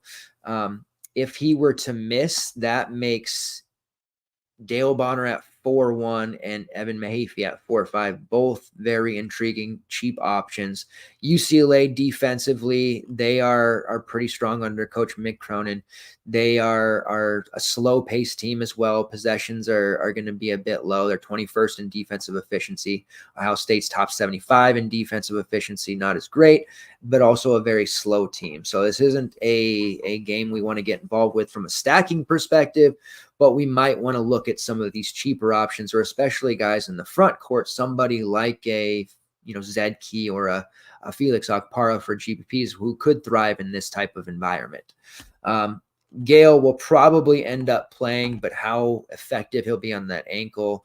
6'4" would be a good price against anyone else, but we're going to look the other way there. And Bruce Thornton at 7'4" is probably still not cheap enough to get back on the bus with him just yet. So that leaves us with either Mahaffey, who I said is at 4.5 there, played 31 minutes against Penn State, has scored 20 plus fantasy points in back-to-back games. He's fine there. And Dale Bonner, who came over from Baylor, low fantasy point per minute player, but as a, if he got a spot start, played around 20, 25 minutes, it's not outside the realm of possibilities for him to pay off that 4-1 price tag. Akpara at 5.2 is probably not getting enough minutes because Zed Key's cannibalizing him, but that price at 5.2 does offer us something, and he can put up 20 plus if he doesn't get into foul trouble, even in reduced minutes. And Zed Key's just a monster on the glass, high upside there, probably mostly a GBP play. Somebody will get into foul trouble between Key and Bana. It's probably going to be Bana, and if that happens, Akpara and Key should eat on the glass. FAU versus St. Bonaventure. It is a 9.5 point spread in favor of FAU, a 148 total. I'm going to say the same thing I always say with FAU. They are a very balanced team. Your game-to-game production is going to vary quite a bit. Typically, John L. Davis and Elijah Martin are the two to look at, and John L. Davis has put up 30-plus DK points in 3 straight games. So the tendency might be to look there and try to plug him in. It is a little bit more rare for both he and Martin to go off together. It's not impossible. It's happened before, but both are priced up to this level that I'm just not comfortable using either in a main build. And this team is very disciplined in that they don't really care who ends up being the one to score. If they'll make the extra pass, and if somebody's hot that night, well, guess what? They're going to be the one shooting the rock and getting all the buckets. So it makes it hard to dedicate that salary to Davis and Martin. If we were talking about 6.5 and 6K, then yeah, I'm perfectly happy to play them, but we're paying that upper tier price for them and for them, to be the guy one every 3 games. It's just not good enough. Vladislav Golden getting his minutes cut into by Rosado. Of course, talking about Giancarlo Rosado, they're pretty much splitting, 30 to 35 available front court minutes between the two. Golden does have massive upside when he has it cooking. His fantasy point per minute number is very impressive. If there were a game that it's kind of like Janai Broom on Auburn, or anyone in a Broom or in an Auburn jersey, if they were to get 30 or more minutes, Golden would absolutely detonate. Same with everyone on Auburn. He played 31 against Butler, put up almost 40, 19 and 11 in that game. Just goes to show you. His first game of the season against a very porous Loyola team, 10 rebounds, 19 points. He had 4 blocks in that one, on his way to 53 fantasy points. Now, that was only in 22 minutes. So it just shows you he doesn't necessarily need 30 minutes to pay off the 7-3 tag. This is actually one of the cheaper prices he's been all the way since the beginning of the season. He had been upwards of 7.7, 8K. I do like him here to a degree against the St. Bonaventure's team that, can get beat up in the front court. But it's at this point, I'm really kind of ignoring Florida Atlantic in my main builds, just because of how balanced they are. And it really hasn't hurt me. Not to say it won't, but I haven't been destroyed by doing so. But Golden is the guy out of the 3, the big names on their team that I'd be more apt to use. We've seen a really nice season out of Jalen Gaffney. Finally, he has been around for a long time, played for Connecticut many, many years ago, has really grabbed a hold of this 4th in the pecking order role. Nick Boyd has been banged up out since mid-November. Gaffney sees this role and doesn't appear to be giving it up. So at 5'8", he's actually got some viability there. He has been one of the more consistent options on this team. Overall, when you look at his rates, nothing's going to supremely impress you. Shot rate's about 12%, but he just does a little bit of everything, contributes in all categories, and has taken on more of a scoring role lately. He's just been hyper efficient. And his assist rate has gone up as well, playing the facilitator role. So I don't mind Gaffney if you do want somebody on this FAU team. Might be a little bit trending towards the high side at 5'8", but his role has been fine. Other options you have there: 4'6" Brandon Weatherspoon, 5'3" Brian Greenlee. Nothing more than alt build filler type, options. Weatherspoon is playing over 20 minutes, but he's just rotating in and out with Greenlee. Not a lot of upside there because of it. Just a deep team that rides the hot hand once again. St. Bonaventures, they need their guy, man. They need the transfer from Bryant Charles Pride. He's been out since November 25th dealing with a ankle issue. I don't foresee him being back in this game. We'll see.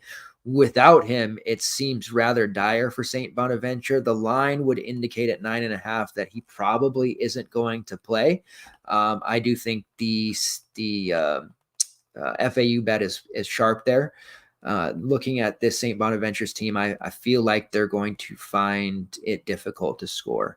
Without Pride, you are looking at a starting five that will heavily feature around Meek Adams-Woods, who played at Cincinnati a few years back, Daryl Banks, Chad Venning, Barry Evans, and Asa Esemvus.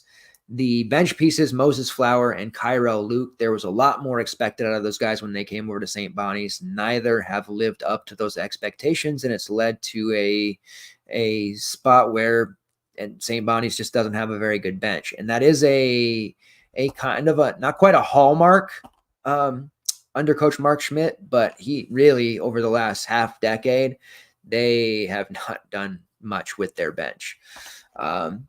Adams-Woods at 6'7". He's been the flamethrower. He has been absolutely nuking it. He cannot miss. Every shot he's thrown up in the last 5 games has basically went in. Made all 9 of his shots against Siena, 10 of 11 against Niagara, 7 of 13 against Buffalo, 5 of 6 against Miami, Ohio, 5 of 9 against Bucknell. But you're noticing a pattern here. They're not playing teams that are very good. Now, against Oklahoma State, he shot 6 of 13, 35 minutes. That was a win. That was a game that they did win, and he played really well. They did have Charles Pride for that game, and he was in foul trouble the whole way. And Meek Adams-Woods had a really monstrous performance. So he is theoretically in play here. Of anyone for St. Bonaventures, you could use him, but it's 6'7". The opportunity cost there, it's a lower, pace game, lower total. Just don't see a lot of reason that we have to make that move. So I will be treating FAU pretty similar to how I treat Houston, in that I'm just not going to target against them very often. All right, Arizona versus Purdue.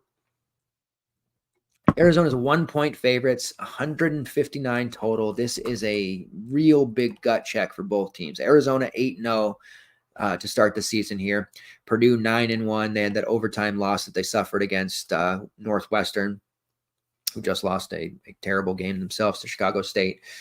Playing at the what do they call it now? The Gainbridge Fieldhouse, which is where Indiana Pacers play their game. So, clearly a home spot here for Purdue, semi-home, and Arizona coming in as a 1-point favorite. So that just shows you how good this Arizona team really is. They haven't been on, they've been on the slate, definitely, but it seems like Purdue's been on more, and I feel like people maybe aren't as engaged to know what we're dealing with here on Arizona. So let's go into them a little bit more. They're playing at the 5th fastest tempo in the country this year under Tommy Lloyd. Last year, they were 13th in tempo, 9th the year before that. This is now Tommy Lloyd's 3rd season. That's the style that he wants to play. Arizona pushes the pace. And I feel like that goes over people's heads. Like when they think of Arizona, maybe they don't always attribute them to being one of the faster paced teams, but they are. Defensively, they are 2nd in defensive efficiency, 6th in offensive efficiency. They are playing phenomenal. They are the number 1 defensive rebounding team in the country, 7th in offensive rebounding efficiency. Across the board, they are fantastic. You have to love this Arizona club that just put Wisconsin in the dirt 98-73 most recently. They beat Michigan State, not handily, but they took care of business. They beat Duke early in the year. A lot of people thought that Duke was going to win and that Duke was going to be this big, great program, but they haven't looked good, and they lost that one at home. And then they beat up the teams they should. Blow out Colgate, blow out UT Arlington, blow out Belmont, blow out Southern, blow out Morgan State. Like, just blow out the teams you're supposed to, take care of business against the other teams, and Arizona looks like the squad to beat. Of all the teams, like, I'm still pretty high on Houston, not as high on others as Purdue. I think ultimately Kansas will be good with or without a bench. This Arizona team looking more and more like the real deal as the season goes on, as we see undefeated squads get knocked off. This will be a good gut test for them. This stretch of games coming up for them is very tough. Before they start the official conference season, which is against California on December 29th, right after Christmas, they have 3 big litmus test games: Purdue, Alabama, and Florida Atlantic. If they come out of that unscathed, you might be looking at a team that could finish 30-2 type of record, 31-1 or 27-5, 4. Like, I don't see many losses in the conference schedule here. So this is really a great spot for them. If they come out of this undefeated, look out for Arizona. Go get your Arizona futures dialed in. The rotation is set. It's very good. Kylan Boswell, who is just a sophomore, but looks like he could be capable of running an NBA team at this point. Pele Larson, Caleb Love, who has been instrumental in revamping the way this Arizona team has looked, at least offensively. Really just, not trying to be a shot at Hubert Davis, but there's several ex-Carolina players who are looking better without him. Omar Ballo, he's been good. He looked a lot more dominant with a second capable big last year with Tubelis, but he's still been good. And Kashad Johnson, who is just a gritty as they come San Diego State transfer that fits in this system so well. Off the bench, it's mostly youngsters: KJ Lewis, Jaden Bradley, who transferred over from Bama, and Motius Krivas. That's what you're going to see there. A solid 8-man rotation, and Arizona's bench could be tested. They're still young, unproven for the most part. Jaden Bradley's going to have to give them something here soon, eventually, maybe in this game. But as of right now, their starting 5 has to be considered as good as anyone. Caleb Love at 7.6 has been just tearing it up. I don't necessarily love the price of 7.6 for him, but against Purdue, it is a doable feat for him to pay off. You look at games in which they were, in close throughout, which there haven't been many, but the Michigan State game, he played 37 minutes. You see, everything else has essentially been a blowout, but the Duke game, in which they won by 5, 33 minutes. He did struggle against Duke. It's a little bit worrisome, and he had about 30 against Michigan State. So I do think the opportunity cost here is high on Caleb Love, but he, at this point, I don't know that we can really doubt him. He has a extremely high shot rate, over 25% for this team so far, shooting about 30% from long range on 50 attempts, and he has an assist rate at 24%. So good stuff out of Caleb Love right now. Instead, I want to look at Kylan Boswell, who is just an auto play anytime this season, like 5'5", 4.8, 5.8. Those have been the prices that he has been on the slate. Now he coasts in here at 6'2" with a real fun matchup on point here with him and Braden Smith. That's going to be one worth the price of admission to watch, those two battling it out. And I like Kylan Boswell because, unlike Kerr Kriisa, who they both trash talk, but Kerr Kriisa was a little unrefined with his trash talk. Kylan Boswell, man, he just stares dudes down in a way where you can't help but like this dude. I am a big Kylan Boswell fan right now. And that pains me because, I'm on the side of America's team, Washington Huskies. Arizona, pit. You know what I mean? But I love this Boswell kid. And against Purdue in what should go, wall to wall, possible overtime, like, there's no way he's not playing every single minute. He'll get a water break or two, but he's going to be on the floor for a long time. And that 6'2" price, it's not priced out for me. He represents a very safe option. I love Kylan Boswell in all formats. Shot rate's about 20%, usage rate about 19%, but his assist rate's up over 26%, and he's shooting 53% from deep on 40 attempts. He is just ice. He is cold-blooded from long range, and he was hitting threes in people's faces earlier in the season. I'll have to post a video later on. I think it was against I think it was against somebody on Michigan State. I'll have to find it, but he was just staring dudes down, and it's just, I love the way he plays. So Kylan Boswell, definitely an upper tier priority play for me at 6'2", for what it's worth. Pele Larson there at 6K. He looked pretty nasty against Wisconsin, putting up 34. I find it hard to trust him. He does get himself into like nonsensical foul trouble that does hamper him at times, but he does contribute across the board, so he's definitely playable. Kashad Johnson there at 6'7", contributes in all categories as well. Would rather take the discount with Boswell or Pele. We do get forward eligibility with Kashad Johnson, which is important because sometimes it's hard to fill those spots, but he has looked really good, brought in the things that he did well at San Diego State. Combined rebounding rate of almost 30%, a block rate of 4.5%, steal rate of 3%, shooting about 30% from long range. He doesn't have to be a gunner. Hitting about 30, though, that's enough to make the defenses respect him. And he's drawing about 4.5 fouls per 40. So he's certainly a key point here. Anybody in Arizona's starting five, they're just going to play a lot of minutes. I think the only guy I'm not playing is Omar Ballo, and that should be pretty obvious why. Because Purdue's basically playing a home game, or as close to a home game as you can get without actually playing a home game. And he's going up against Zach Edey, who is getting the MJ treatment, or excuse me, for the new generation, the LeBron treatment, right? Like there's probably zero chance Ballo doesn't get tagged with a couple of just BS fouls. One thing Ballo hasn't done is get into major foul trouble this year, but again, we have to note Arizona's just not been in competitive games. There's 2 of their games this year have really been competitive out of 8. And against Michigan State, he wasn't in foul trouble, but he had a horrible game for the most part. And against Duke, he did get into some early foul trouble there, the Duke refs, if you will, worked his way out of it. But I think there's a lot of testicular fortitude needed to use him against Zach Edey. And I don't think I have it. I got a lot of testicular fortitude. Very proud of my ability to take guys who are risky, but I don't want to be reckless for no reason either. So he's the one guy on the Arizona starting five that I don't want to look at. And if we think he gets into foul trouble, might we see Motievs Krivas, who's been a high fantasy point per minute player? Probably. But I don't know that he could keep up with Edey either. That would be a difficult situation. KJ Lewis, who is next in line here after Boswell 5-1, not really seeing a need to pay that 5-1 price for him.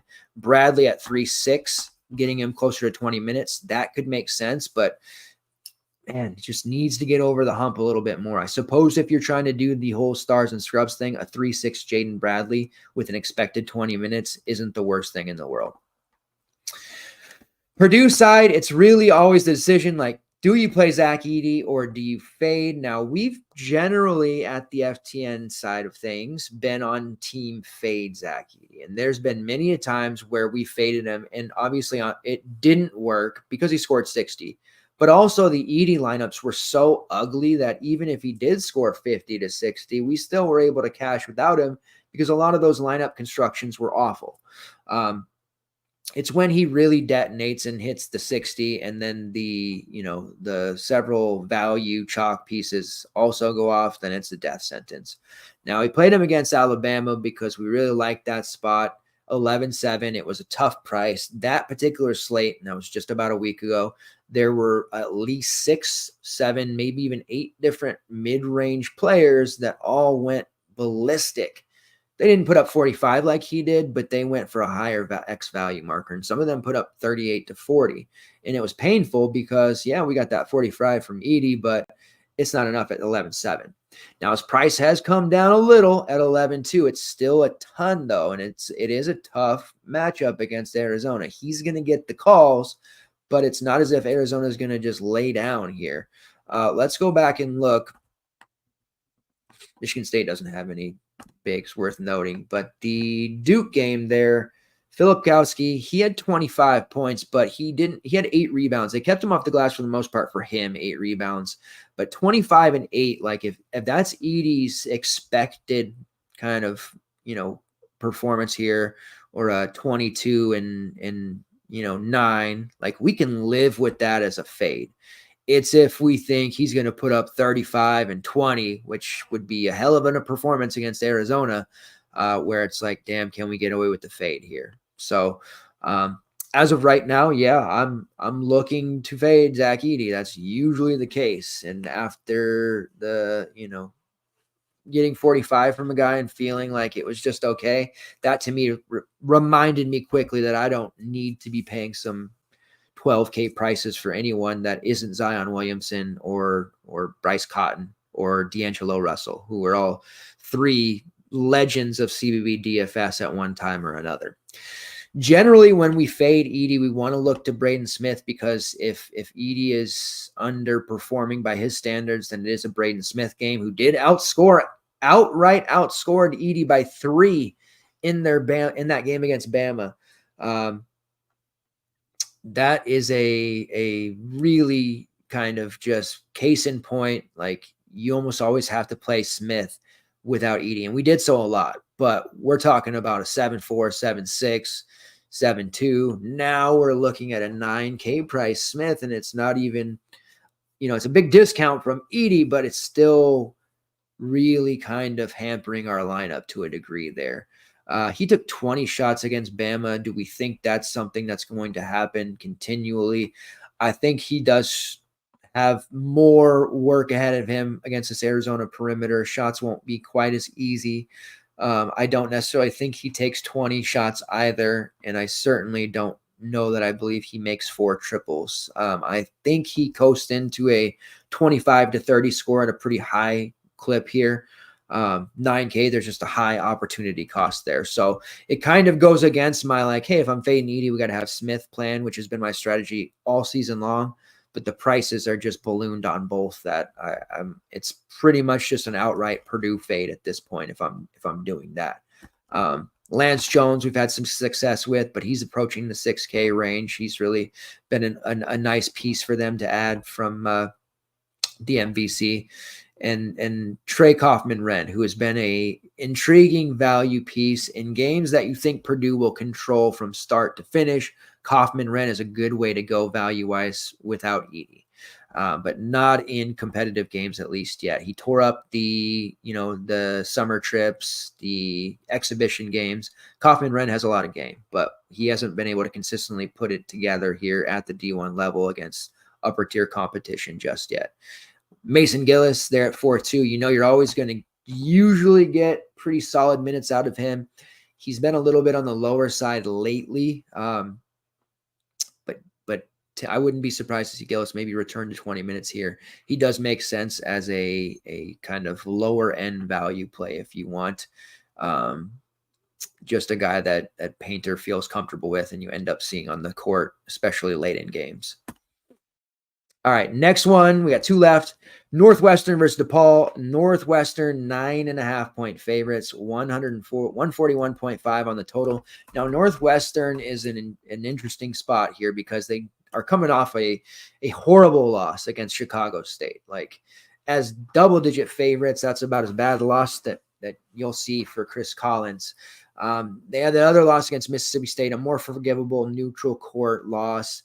Owning the overtime win against Purdue, beating a solid, say what you will about Dayton, but they're a solid program, and a pretty convincing neutral court win over Rhode Island. But that loss to Chicago State was tough. Now, Ken Pom only has this 74-68 in favor of Northwestern. It is a road game, but is it really? And it's DePaul, and this is a really bad DePaul team. So Northwestern should bounce back here. They have Arizona State next, Jackson State, and then they get into the Illinois, Michigan State, Penn State first week of January conference schedule there. So just about wrapped up here, and they have generally some mostly cupcake teams. So we can look to Northwestern because anytime DePaul's on the slate, we want to look to target against them. But I'm having a real difficult time still to this point paying over 8K for Brooks Barnhizer. It's usually going to be a situation where anytime he's playing a team that would be considered tier A or even B, I'll probably fade him anytime it's above 8K. Like against Purdue at 8-9, like that was pretty easy, right? But against lesser competition, he has exploded time and time again. I do think Brooks ends up being more of a non-con hero than anything, meaning for those of you, because I know there's a lot of new viewers tonight, what I mean by that is these players who end up beating up on non-conference cupcake teams, the Detroit Mercies, the Northern Illinois, the Western Michigans, Binghamtons of the world. Then they get into conference play and they start playing, the real teams on their list.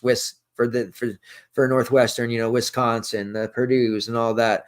And they just regress, or they don't play as well. And it's like, okay, that's a true non-con hero. I'm not saying Barnhizer necessarily will be a flat out non-con hero, not compete in the Big Ten. He will, but we're going to have to really think long and hard about this, 8-3 and beyond price for him. I'm seeing a lot of people just click him in each and every slate that he's been on. And I know it's worked out for the most part, but it's starting not to.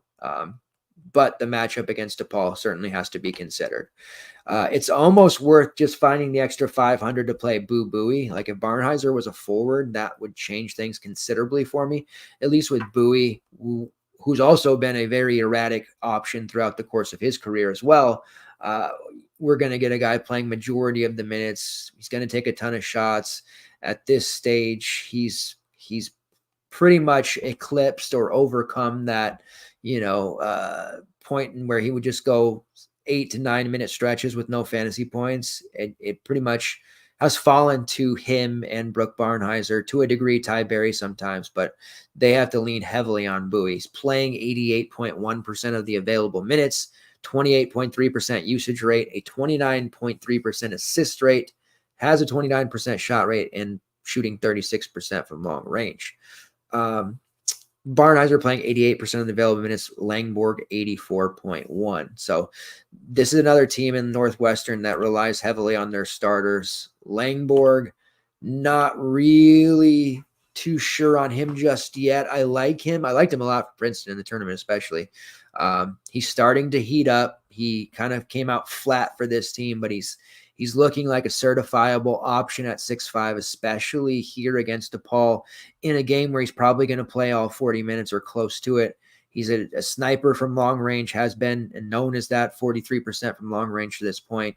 It is a way to get exposure to Northwestern without fully breaking the bank with Ryan Langborg. You have Ty Berry there at 6K.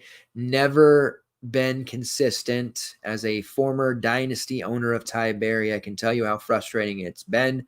He did rattle off 3 straight performances of 26 or more fantasy points against Mississippi State, Purdue, and Northern Illinois. He's come back down to earth a little bit since, but he's very reliant on his shooting, and I don't think he's going to continue to just blast 50+% from long range. That's certainly looking like it's going to reduce. Right now he's shooting almost 43%. That's where he's going to make the majority of his value for us. 6K is just way too high of a price. I think I'd rather go up and find that 500 for Langborg. As far as anybody else, Matthew Nicholson is a no. He's just not going to play enough minutes. He's going to be in foul trouble. He's not a high upside option. Blake Preston is just really, since transferring from Liberty, not involved whatsoever.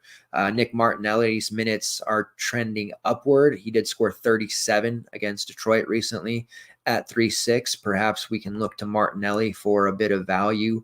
If we want this exposure to Northwestern again and we don't want to break the bank, then Martinelli is certainly a guy. Play small ball 5 for this Northwestern team. Can they get away with it against DePaul? Perhaps. Luke Hunger is their other guy that they use to spell Matthew Nicholson at the 5, but a lot of times Northwestern's just going to go with the smaller lineup anyway. So Martinelli, I think, does make some sense in that regard. DePaul, defensively, 215th in the country. They are 323rd in offensive rebounding efficiency, 296th in defensive rebounding efficiency, and they are horrible at protecting the ball. They turn it over at an extremely alarming clip. I do think Tony Stubblefield's days are numbered for this team. They own wins over South Dakota and recently Louisville, who is an even bigger dumpster fire than they are.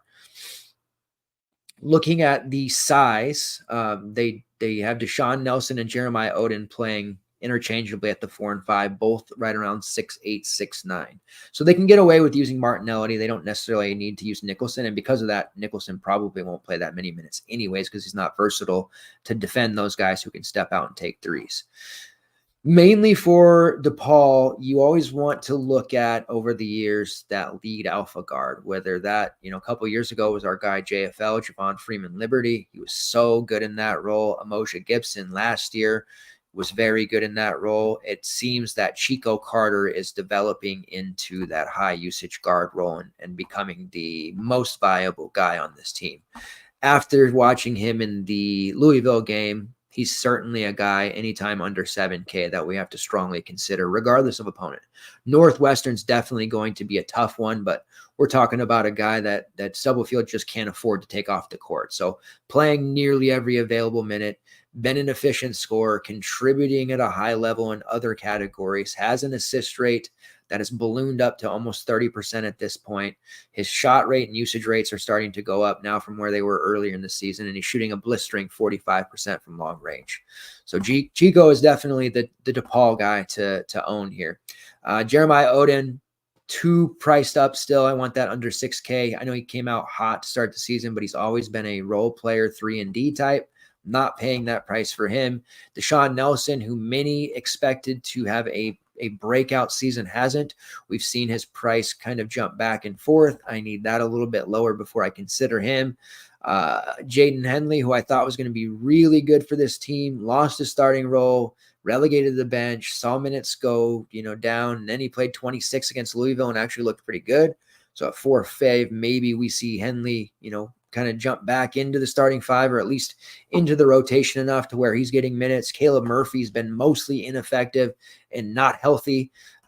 He's a guy that is expected to be either limited or not play at all. So that does bump up Henley. And then we saw Jalen Terry make his debut against Louisville, played 14 minutes. He hadn't played the entire season. Sounds like this ankle issue is still going to be a problem that's kind of plagued him throughout. So I think they'll take it easy with him. But 4-2 Jalen Terry, at least somewhat interesting as a GPP value there, especially if we think his minutes, kind of come closer to 20. And the final game on the slate here, North Carolina versus Kentucky.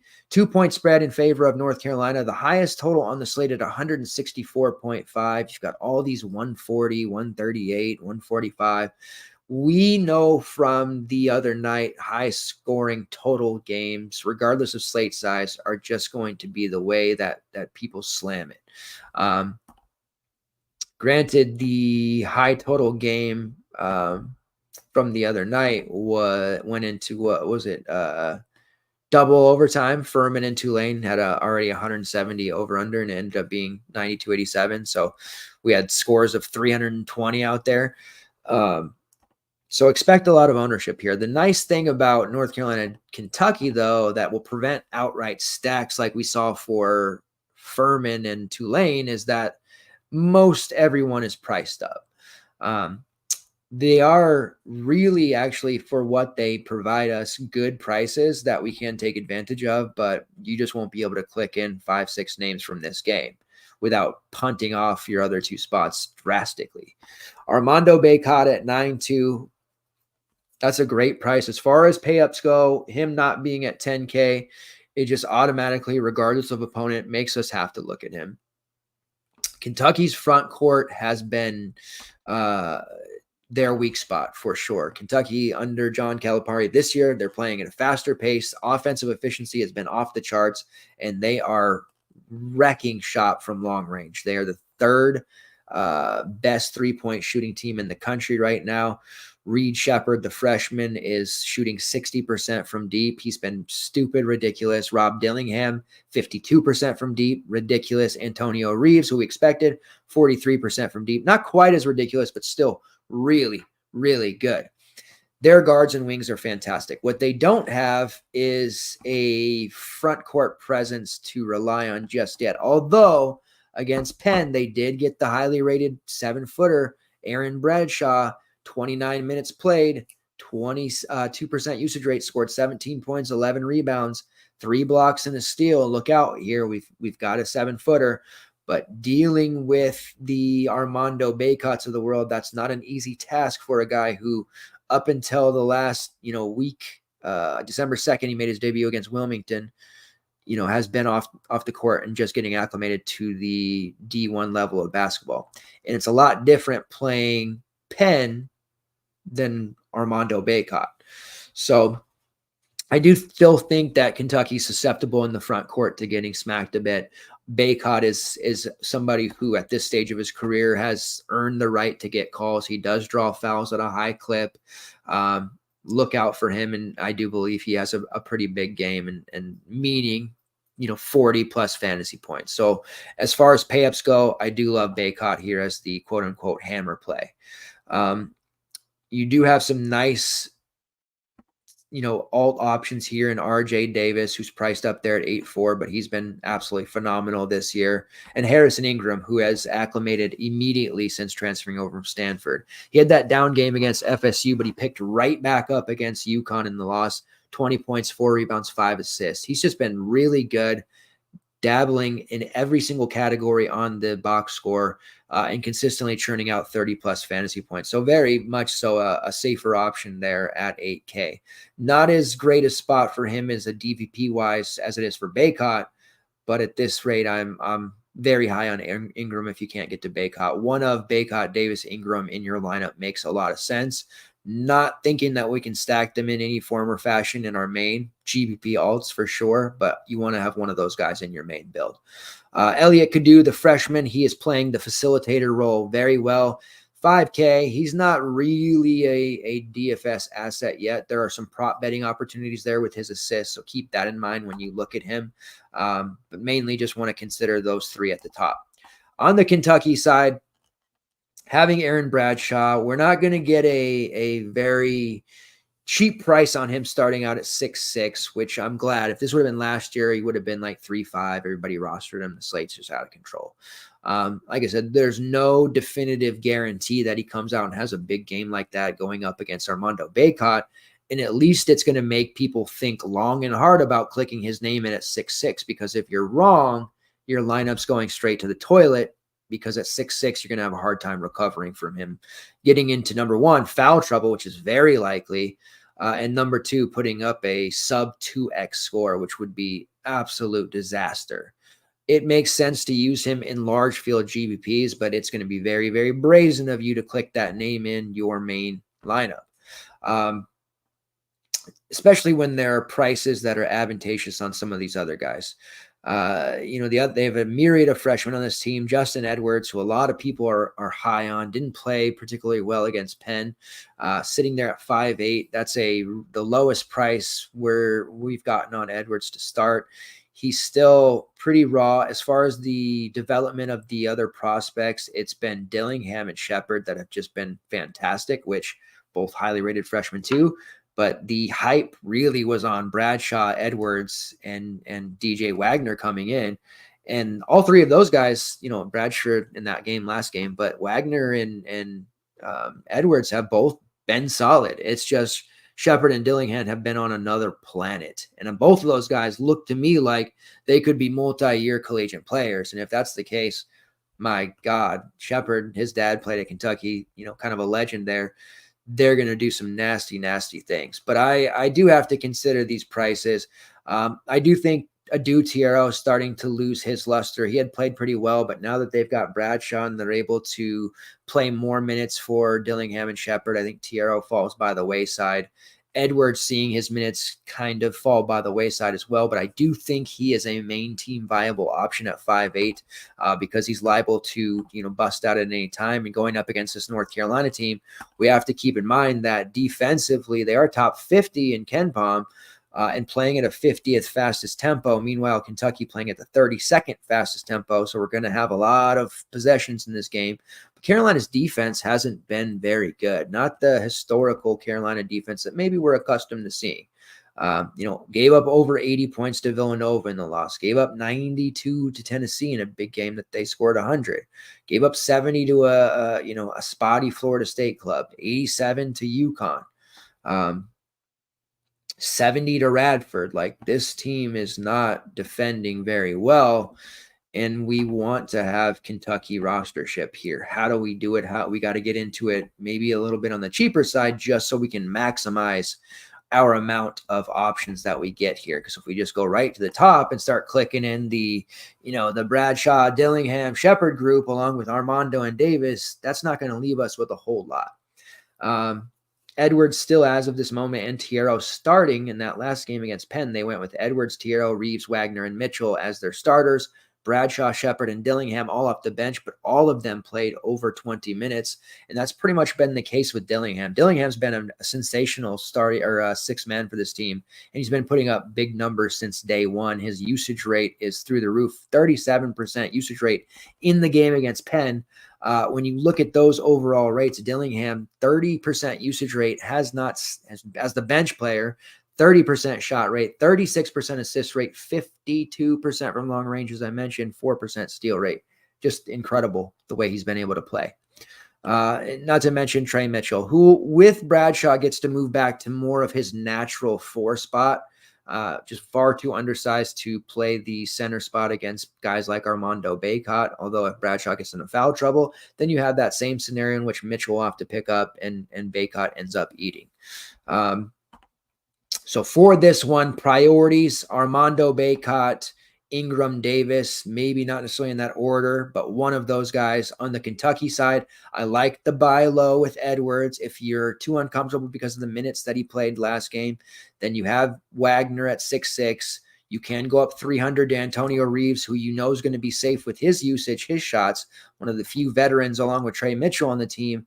Or you bite the bullet and you just ride the wave with Reed Shepard, who has been completely unstoppable offensively, or Rob Dillingham, who is borderline reckless to pay almost $8K for, but how does he not put up a huge number? Like, the way he plays and the way he fills up the box score, it just feels like a 40 guarantee for him. So it's going to be tough for me to decide there, but one cheap Kentucky, one pay up North Carolina, the third spot, depending on the rest of your build. If you can make it work and you can swing it, then by all means, go for it. All right, we have been at this for a long time. We need to wrap it up. The core that I'm going to go with as of this moment, and it could change in the morning, but I think I'm pretty dialed in at this moment with the way everything looks. Number one core, Kylan Boswell at 6'2" from Arizona. I just really like the way he plays, feel pretty passionate about him performing in this one. So we're going to be going that direction. Ish Massoud, we're going back to him as a core play from Georgetown. Forward slot at 5'8" against a very mediocre, subpar Notre Dame club. And then the posh play of the day. It's a Saturday. It's a big Saturday. We got to have a posh play. Our first 2 posh plays of the season haven't worked out. We've been really protective of it. We got to roll it out here. For Georgia Tech, Bay and Ndongu, DVP spot, 6.8K, keeps people away. They haven't caught up on the Penn State DVP. Let's ride Bay and Ndongu to a 35 fantasy point game in which he has a double-double, controls the glass, blocks shots, and gets us off to a great start tomorrow morning. Let's do it. All right. Real quick, let's do prize picks and then go. This is going to be worth it. There's no show in the morning. We've been doing Saturday morning shows for a while, so I know this one ran a little bit long, but I knowing there's no show tomorrow morning, I felt like we could handle it. So I do have 2 prize picks here that I want to talk about. The first one is Bay and Ndongu. So I thought it was 17.5, but it was 15.5 looking at the Discord now. PRA 15.5. So I'm obviously taking the over 15.5 points, rebounds, and assists number there for Bay and Ndongu. It feels way too good there for me. Rebounding number is 6 now. It was at 5.5 earlier today. It has moved to 6. Still like the over 6, but I'm really kind of just zoning in on that PRA number for what it's worth. And then the other number that I'm looking at, let's just double check that it didn't change, is another PRA. It's the kid Jacoby Walter, 19.5 points, rebounds, and assists versus Michigan State. Sign me up for that all day long. Feel pretty comfortable with him being able to deliver, 20 at minimum there for the points, rebounds, and assists number. We will lock those 2 in. Those are our favorite We'll have some others throughout the day to be able to lock in some of the other games on the night slate as well. There was one. Let's go to Cal here. Okay, it might seem high, but my guy Jackson Robinson, they're playing Georgia State. He's been a beast for BYU. His PRA number has been hovering around 19 to 20 and a half. They have it at 21 and a half.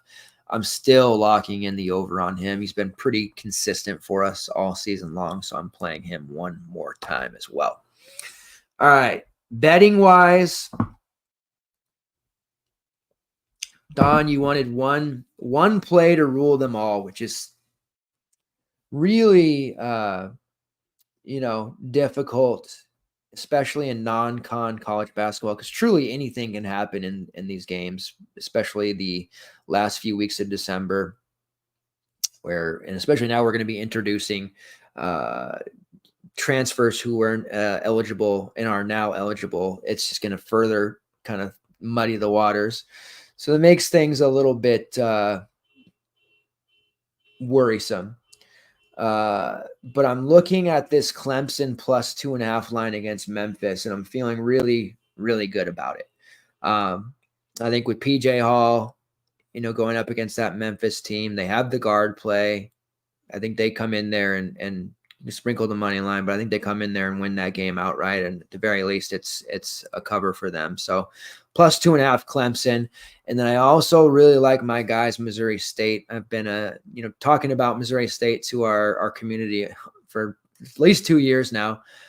They're +1 against Tulsa, a Tulsa team that to me is very mediocre. So I'll take Missouri State at +1 and the money line there as well. Those are our two that we'll roll with. The FTN bets tracker will be loaded by the morning pre-lock with all of those additional plays as well. Mike Kutri, our prop betting master, puts all of his plays there, and we're, of course, very active in the Discord. We'll be back Monday night with the CBB Super Show once again to cover the big Tuesday slate. We've got bowl games for the next couple of weeks as well. Lots of collegiate sport action. Thanks to everyone who continues to support the Super Show. I'm out of here. We'll see you tomorrow in the Discord. Let's watch lots of basketball. If you're doing some stuff for the holidays with your family, enjoy that. But at the most of all, and most importantly, let's make sure we deliver those green screens and walk away continuing to add to our bankroll heading into March. See ya.